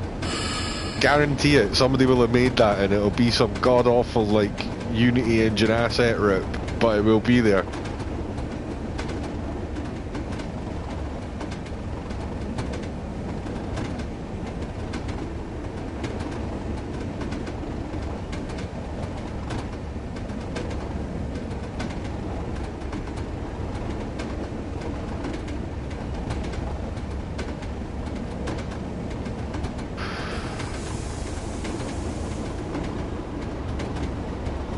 Right, so another slightly forgotten speed limit coming up.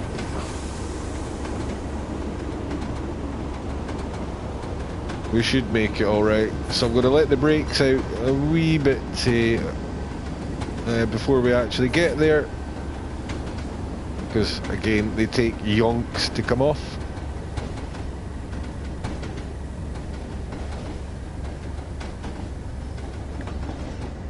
I've got a train brake still on somewhere. Nope, apparently not.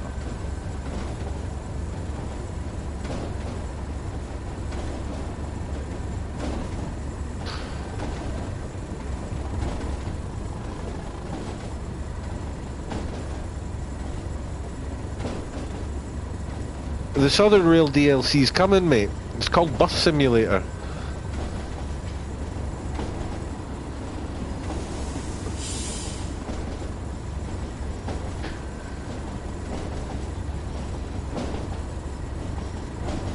Right, I thought there was a 20 coming up here.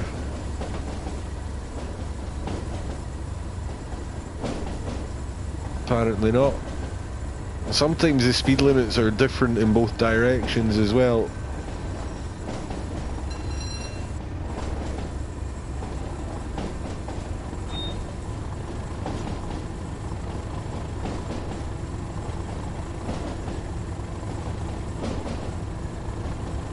Could actually be quite cool though. It would be kind of awesome knowing that, you know, it would be doing something like this. You'd have that extra incentive to try and, you know, be a bit sharper at it, because I dare say the whole server would be getting pissed off with me by now, dawdling along at half the speed I should be doing. Maybe not half, but certainly, yeah, considerably lower than the speed limit. I mean, there's exercise and caution because of the excessive braking times, and then there's just being crap.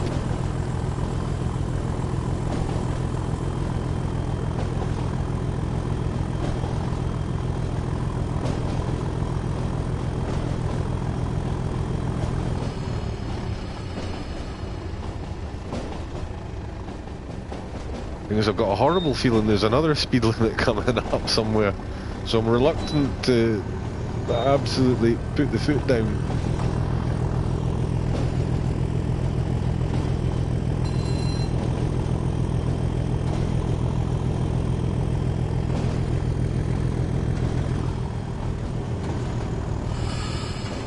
It's definitely safe to say that I would not be getting the Darlington to Middlesbrough section of my route card ticked off by the division inspector. That's a racing certainty.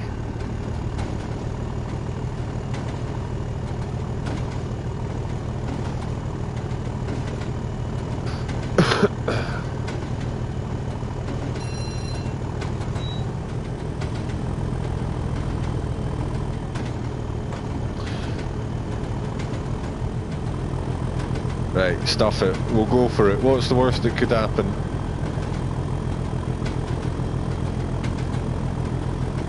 Oh wait, the 25 was on the other side of that signal box, wasn't it?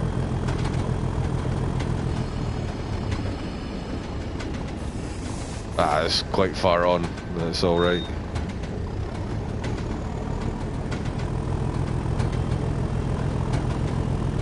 Yeah, it would be nice to go and have a wander about.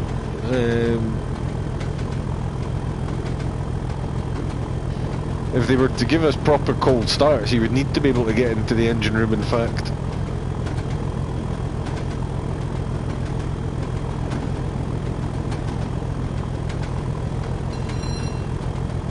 Yeah, you can get into the engine, well, it's not the engine room, it's the equipment bay on most of the German locos. I don't think you can on the 182 and the 146, but you can on the 182 and the... Oh god, it's been ages since I've driven on the German routes, I can't remember their names now.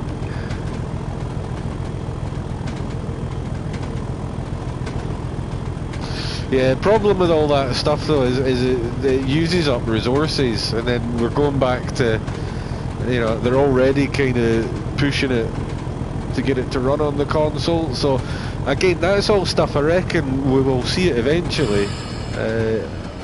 I'm sure they will bring everything they can to this over time. The question is when they'll do it.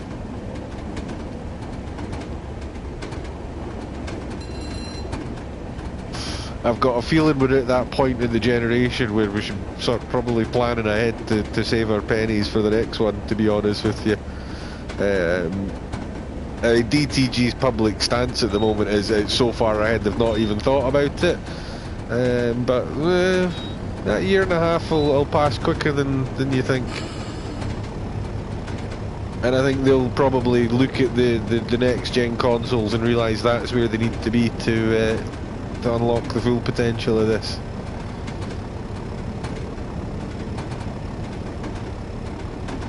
Such is the reality of console gaming.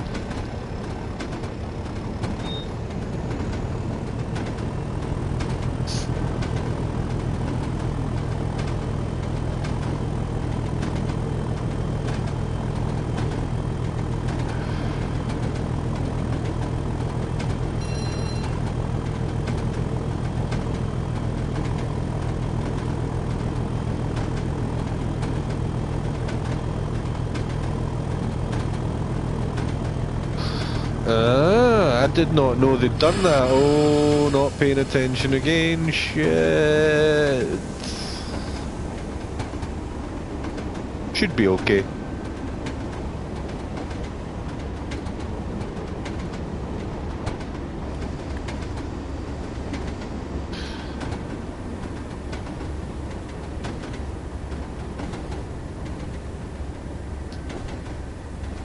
That would be interesting. Because of course the obvious leap you make from the Golden Spike is on great big steam engine that's in all those pictures that I can't remember what the hell it's called, but is arguably like one of the most famous train pictures ever taken.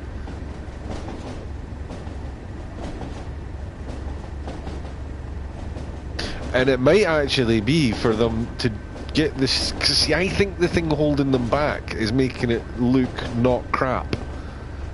When you look at some of the, like, how the smoke effects are improving from the diesels, and I think that's part of the reason that they've done a run of diesels as well, is to give them a bit of practice at some of the smoke effects and things. You look at the smoke on the original 43 and the 66 that we had, and then go and look at the smoke on the 45 and the 47 from TransPennine, and then go and look at the smoke on the 40 and the 37, and they get better and better and better each time. And there's still some issues with it, not major ones, but that I think is what they're building up to. It's not that I don't think they can simulate it. I think their big problems are making the effects look as good as they should, and I suspect they're probably having to have a wee think about getting those extra controls onto a console controller, because there are a few extra things that you need to be able to do. in a steam engine.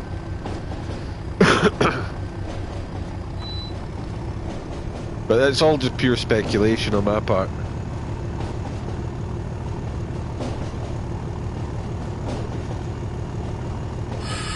Now, Santa Fe, are you talking about a freight line there, or are you talking about when they still had really quite classy passenger trains? I know very, very little about American railways.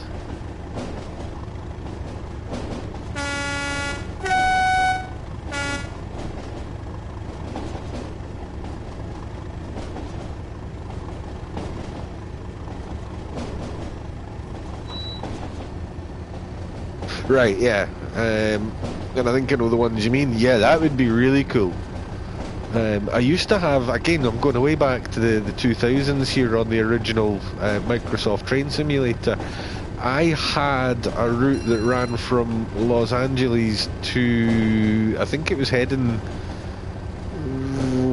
fuck, I can't remember whether it was going north or south, but it was like the Pacific Coastal Line.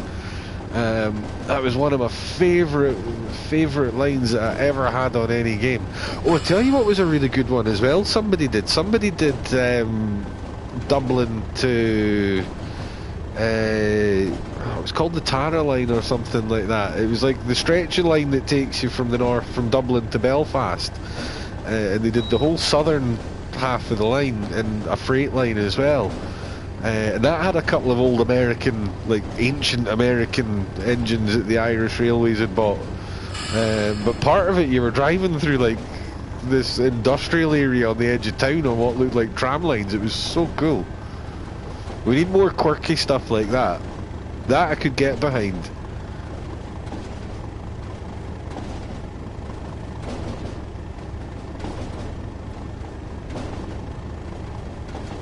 Because it was really quite, I mean, at one point you had like lorries and cars on the road that you were driving on because your track was buried in the road sort of thing.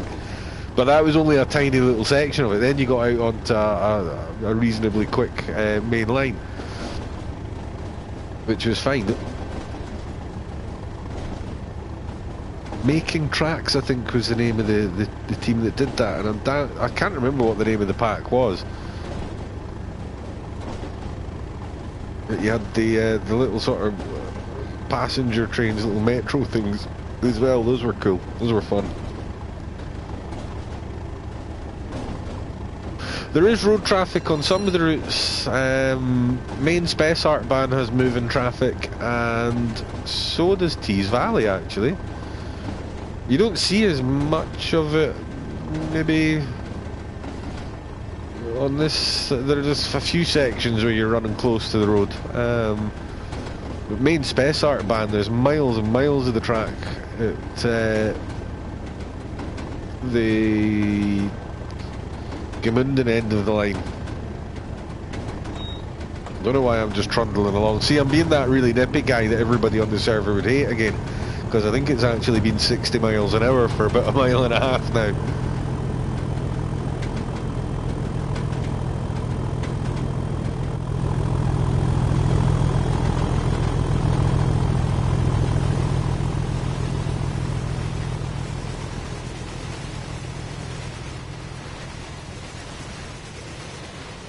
That's quite a lot of steel.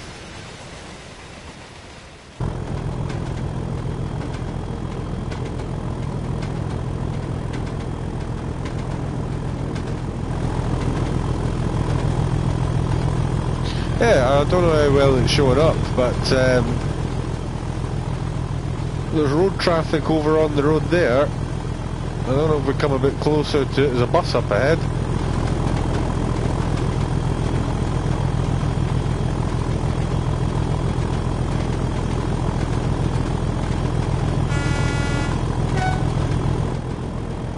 Do a wee speed check and we're all good. Yeah, there's a road over there to the right that it might not show up particularly well in this light, but there's a car there.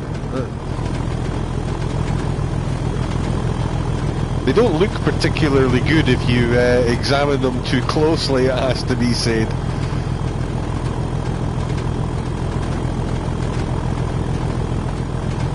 But when they're just on the edge of your vision or whatnot, or they're part of the background scenery, they actually work effectively well.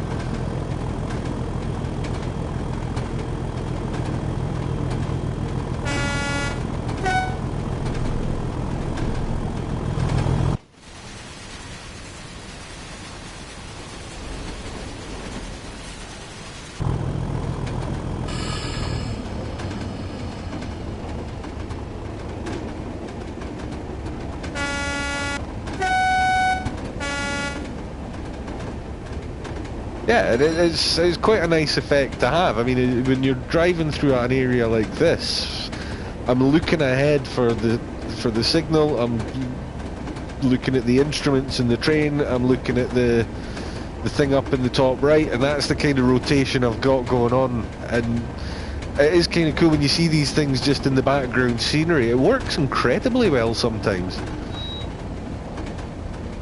Especially when the tracks, when you're in some of the German locomotives have got a much better field of vision as well, so when you're running with the road parallel you can actually see the traffic sort of zipping past you at the corner of your eye. It was cool as the first time I saw it. I was really impressed with it. Then, as I say, I looked a bit closer at them and I thought, well, it works good as a background effect. But I like it. I'm in favour of it. I approve.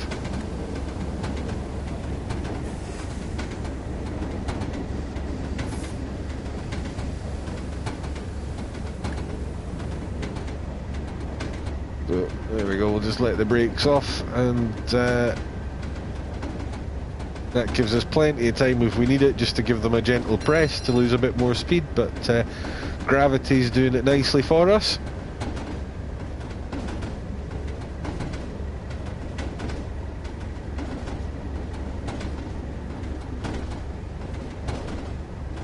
Maybe just the gentlest of squeezes.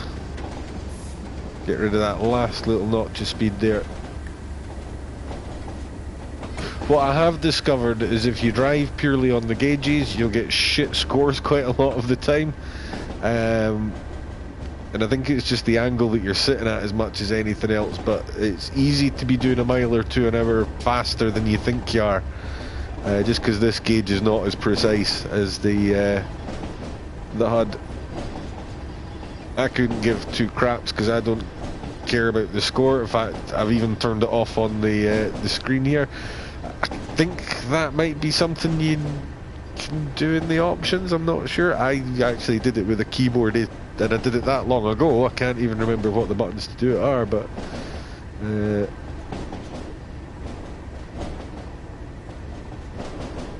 Yeah, just be aware you might get fewer shiny bronze mystery coins.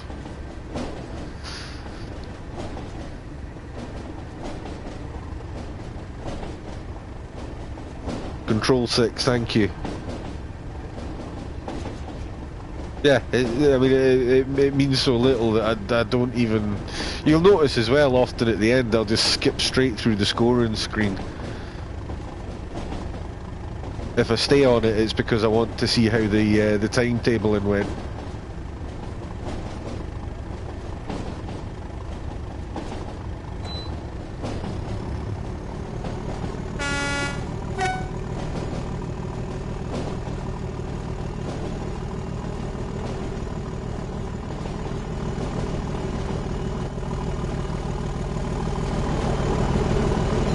Oh, they got squeezed into the tunnel there. They're definitely getting better at the lighting as well. Especially the, what's it they call it? The painted on lighting.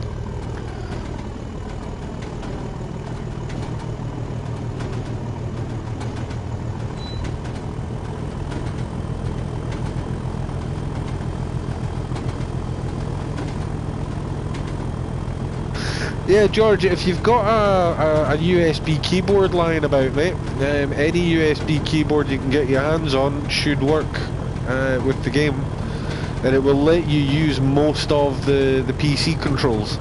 The one thing it doesn't let you do is, you can see it lets me release the brake, but the brake application key I don't know if you can hear it clicking in the background or not. Brake application key for some reason doesn't work. Every other control works fine. I quite often use it, for example, to hop around between the cameras, and use it a lot with PZB as well. It made the German routes, it made learning the German routes far easier, having the PZB controls just at my fingertips rather than having to faff about with click spots.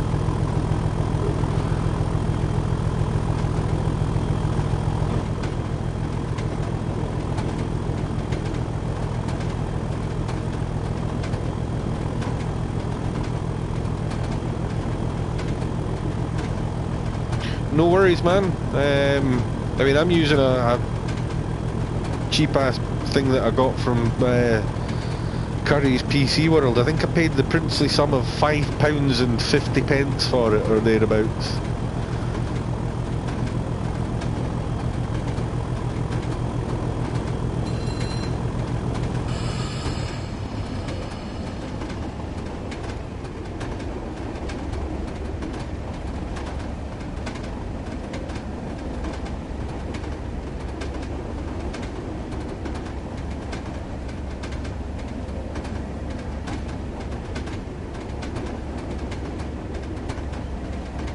So 35 coming up, and that's going to be for the junction as we cross over to we go into a siding at Darlington. I think we actually go into the station itself.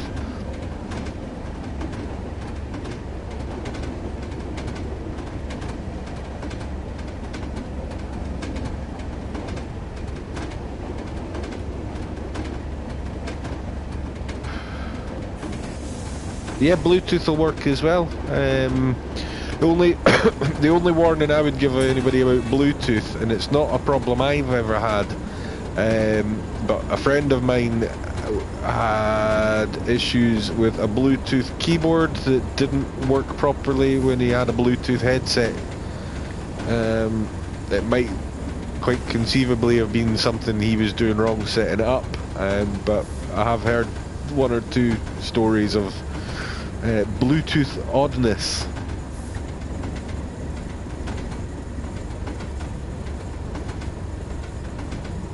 But if you're hooking your headset straight into your pad, I shouldn't imagine it'll make a great amount of difference.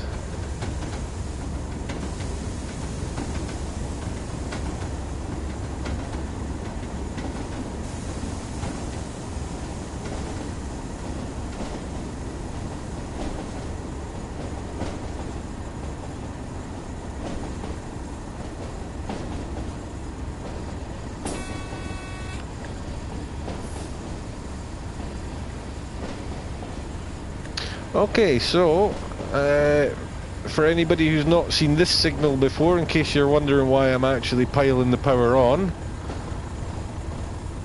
red with what looks like a shunt signal under it is okay to go past. What this signal is telling us is that the main line is not clear, but that the points are set for crossing it. That signal basically means you can drive past the red if you are planning to go down a siding or cross a main line, essentially. Remember, of course, the British signalling system is based on routing information as opposed to speed control, like the German one.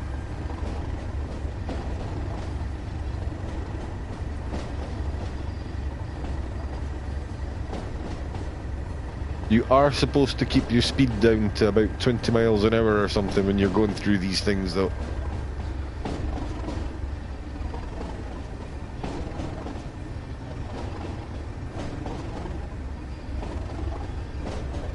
And yet the first time I came around that corner, and before I knew exactly what that the white lights underneath meant, because I'd never seen it before either,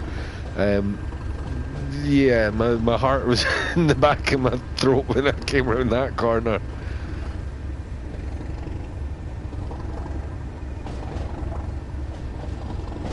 I may or may not have been paying proper attention to my speed on the way up to this junction that time.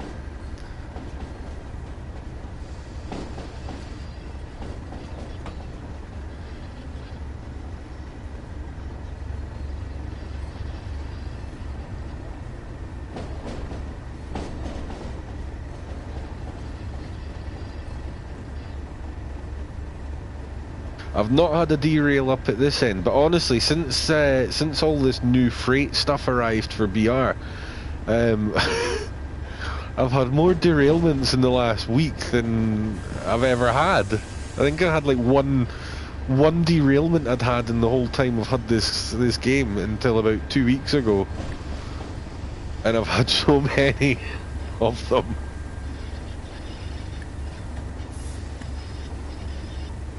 It is taking me a very long time to get to grips with the braking on these trains.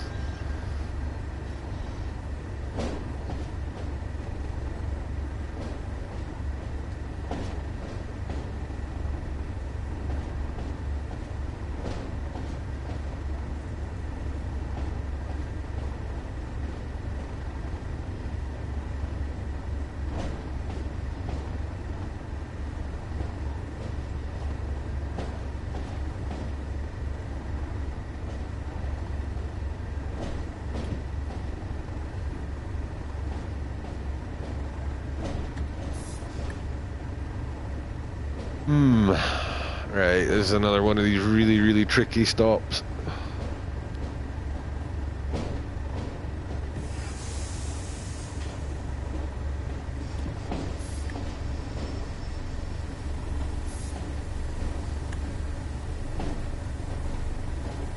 Although I think there is actually a regulation somewhere about how many yards within, like how close to a signal you are supposed to stop a train.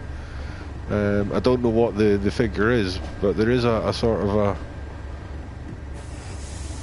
a distance you're supposed to stop at.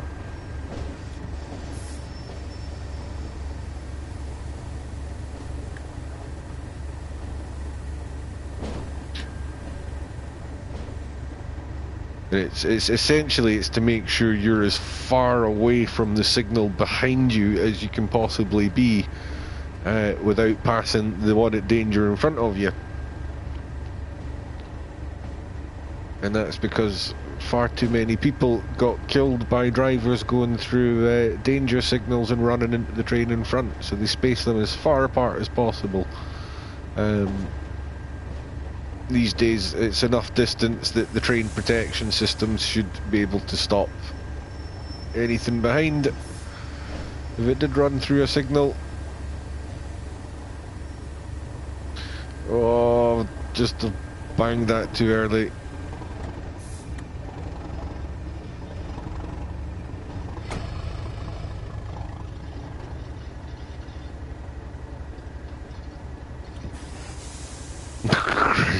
Paddington Station.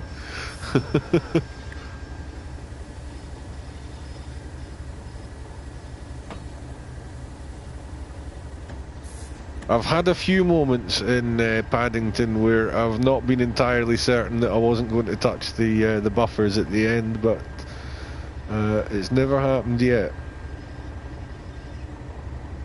Do you know what? I've not driven a 43 in ages. I quite fancy driving a high-speed train, actually.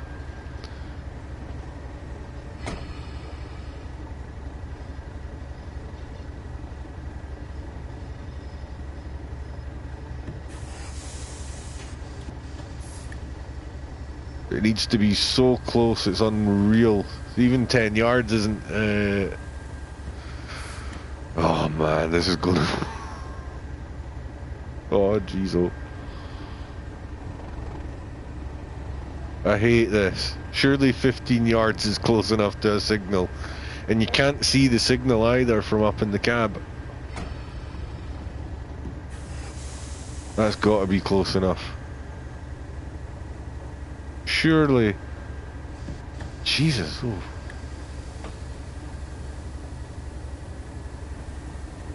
Right, so it is actually within 5 yards. Come on.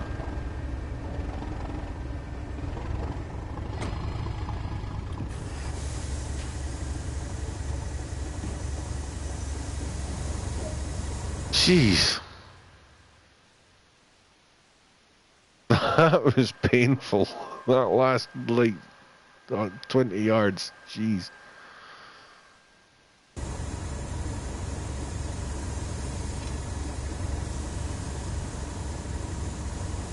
So that took nearly a full hour to do that. That should take about 45 minutes. Probably don't want to be standing here, huh? Right, so... Aye, that was a trip up the Tees Valley and back. I do quite like the line. It's once I know it a bit better, I think I'll enjoy it a lot more as well. Oh, did I leave my headlight on down there the whole time? Tut tut tut. I thought I'd turned that off, never mind. Yeah, I think it'll be quite a really fun line to drive once I know it a bit better, especially with the speed changes and what have you, with these big heavy trains. And could maybe do with a bit more traffic on it, could be fleshed out a bit, but I'm absolutely certain that they're already planning ahead for that. Passenger soon on what line? On this line? Or just on any line? I have done quite a lot of freight recently, actually.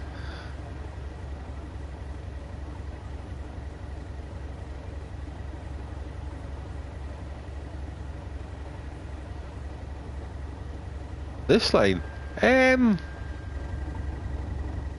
why not? Do you know what? It doesn't actually take that long. Oh, look, collectible. Yes. British Rail, Tees Valley line. Tell you what, I'll,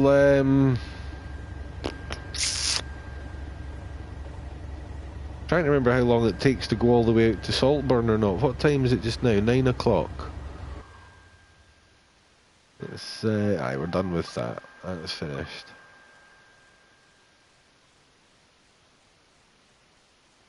Let me have a wee look at the timetable.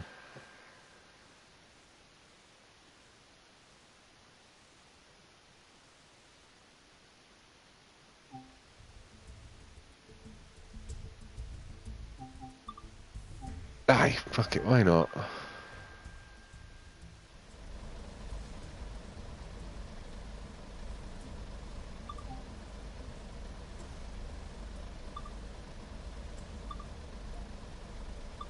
What I'm going to do though is I'm going to put a bit of cloud in here because that just makes the draw distance look a bit less shite up at the top end of the red car section. Otherwise it can look a bit barren up there.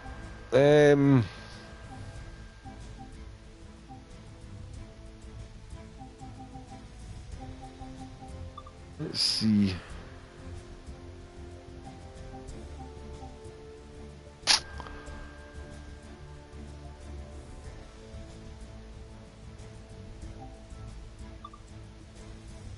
These don't take very long, I don't think.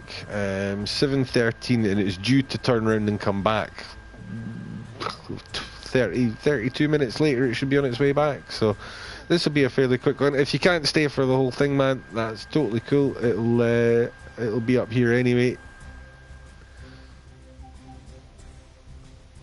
What I'll maybe do, in fact, on another stream as well, is I'll maybe do the I'll do the full run out to Saltburn, where we'll go up through the red car section. What I'll do is I'll run a few of them off stream as well, so I can find one that stops at the Steelworks, because they don't all stop there.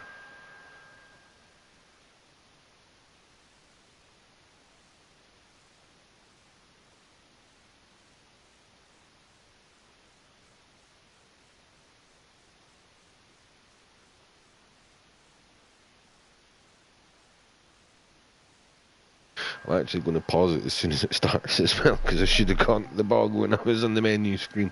I just realised I've been sitting there for hours. I will be very, very, very quick.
Right, I'm back. So where are we going again? I picked Middlesbrough, right. What side are the doors on? They're on the right, aren't they? Fuck, I've not done this for a wee while.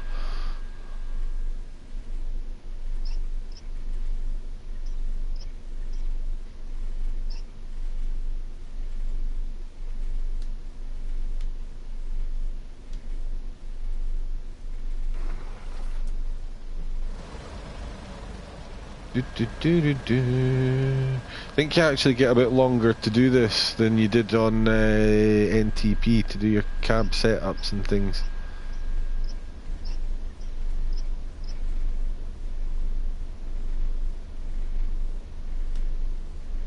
Well, not white, red.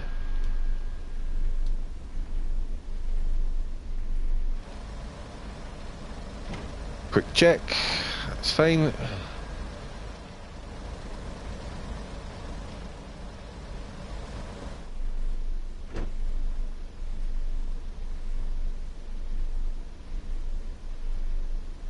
Oh, no, not that. I want to grab the... Is he trying to get this AWS handle sometimes? Fuck it, that's what I've got a keyboard for. So I'm going to lock the doors now, even though it's not quite time to go yet. I'm just going to get the cab set up. I'm trying to remember all the bloody buttons here.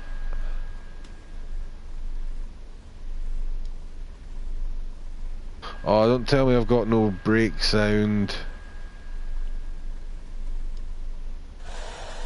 Oh no, that's fine, it's just because the brakes were already all the way on.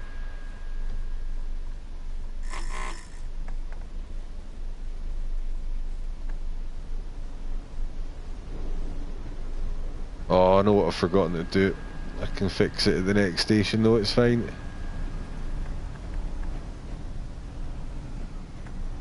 Shite, what's the speed limit in here again? 15, right. Well,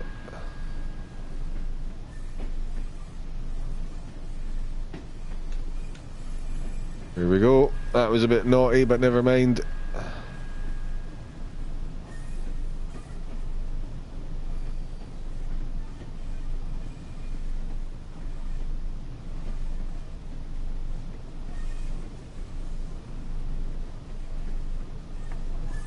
Yeah, it's a complicated wee thing to set up and get going.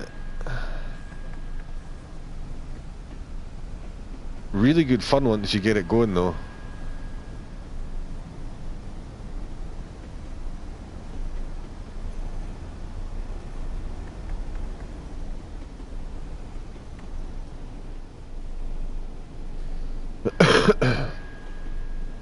Does need quite a bit of concentration though, it's fair to say.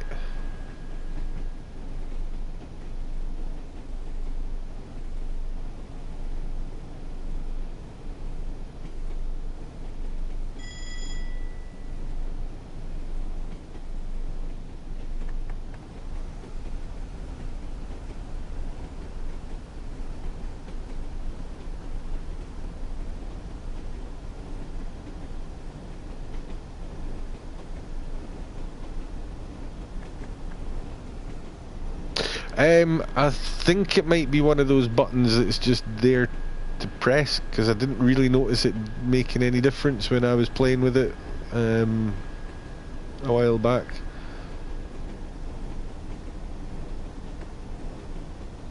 I've got to be honest, I don't really play about with controls that I don't need. There are a few things on a lot of these locos that can be fiddled and played with, and I genuinely don't know what they do.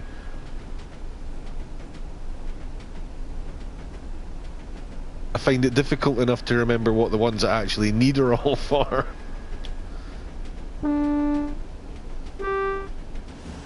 Oh, space bar is getting a little sticky there.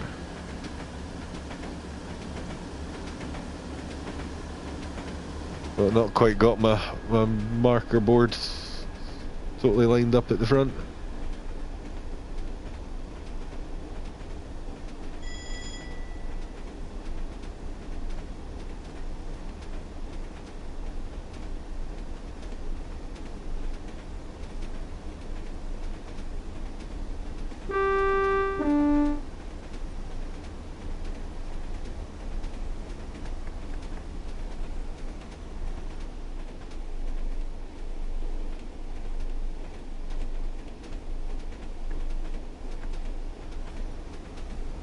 There we go, much easier to get up to and maintain a decent speed with the 101. Like, sometimes the trickiest part about driving this thing is containing the speed rather than maintaining it. It can just suddenly be going a bit quicker than you think with even a gentle change in the gradient.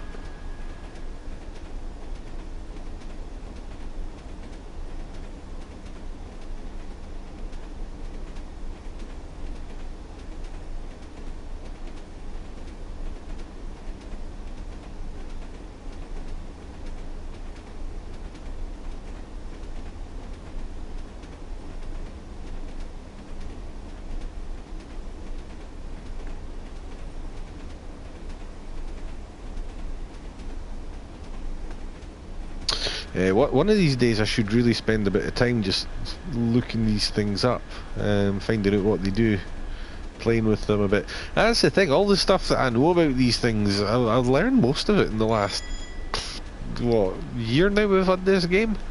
I had a sort of a rough working knowledge of some of the really basic stuff, and I knew kind of a lot of the historical side of it, but the operational stuff and literally everything I know about German trains I've learned in the last year.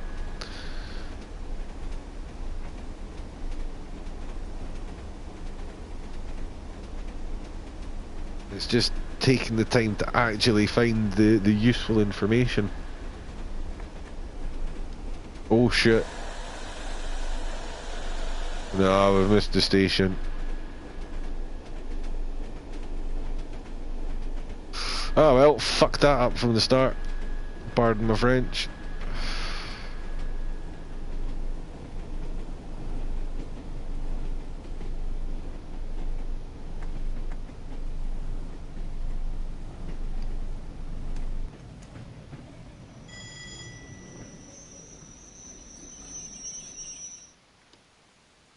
Right, let's hope there's not a signal behind me, because I might not get back out of it. Oh, come on, what's wrong with you?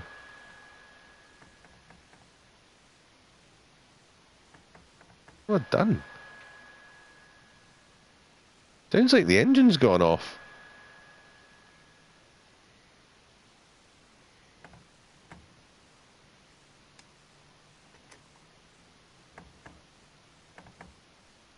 Okay, that wasn't supposed to happen.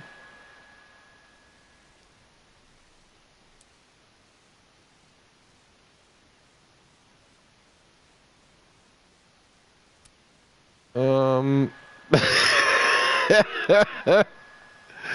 okay, that's a problem. Oh shit, I don't even remember how to start doing all this stuff on this thing. Oops. Fuck, I don't even know where the battery switch is. It's outside somewhere, isn't it?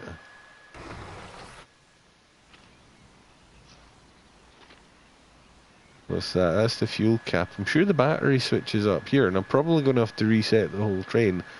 And I genuinely don't think I'm going to be able to do that without going and getting my manuals and stuff loaded. So,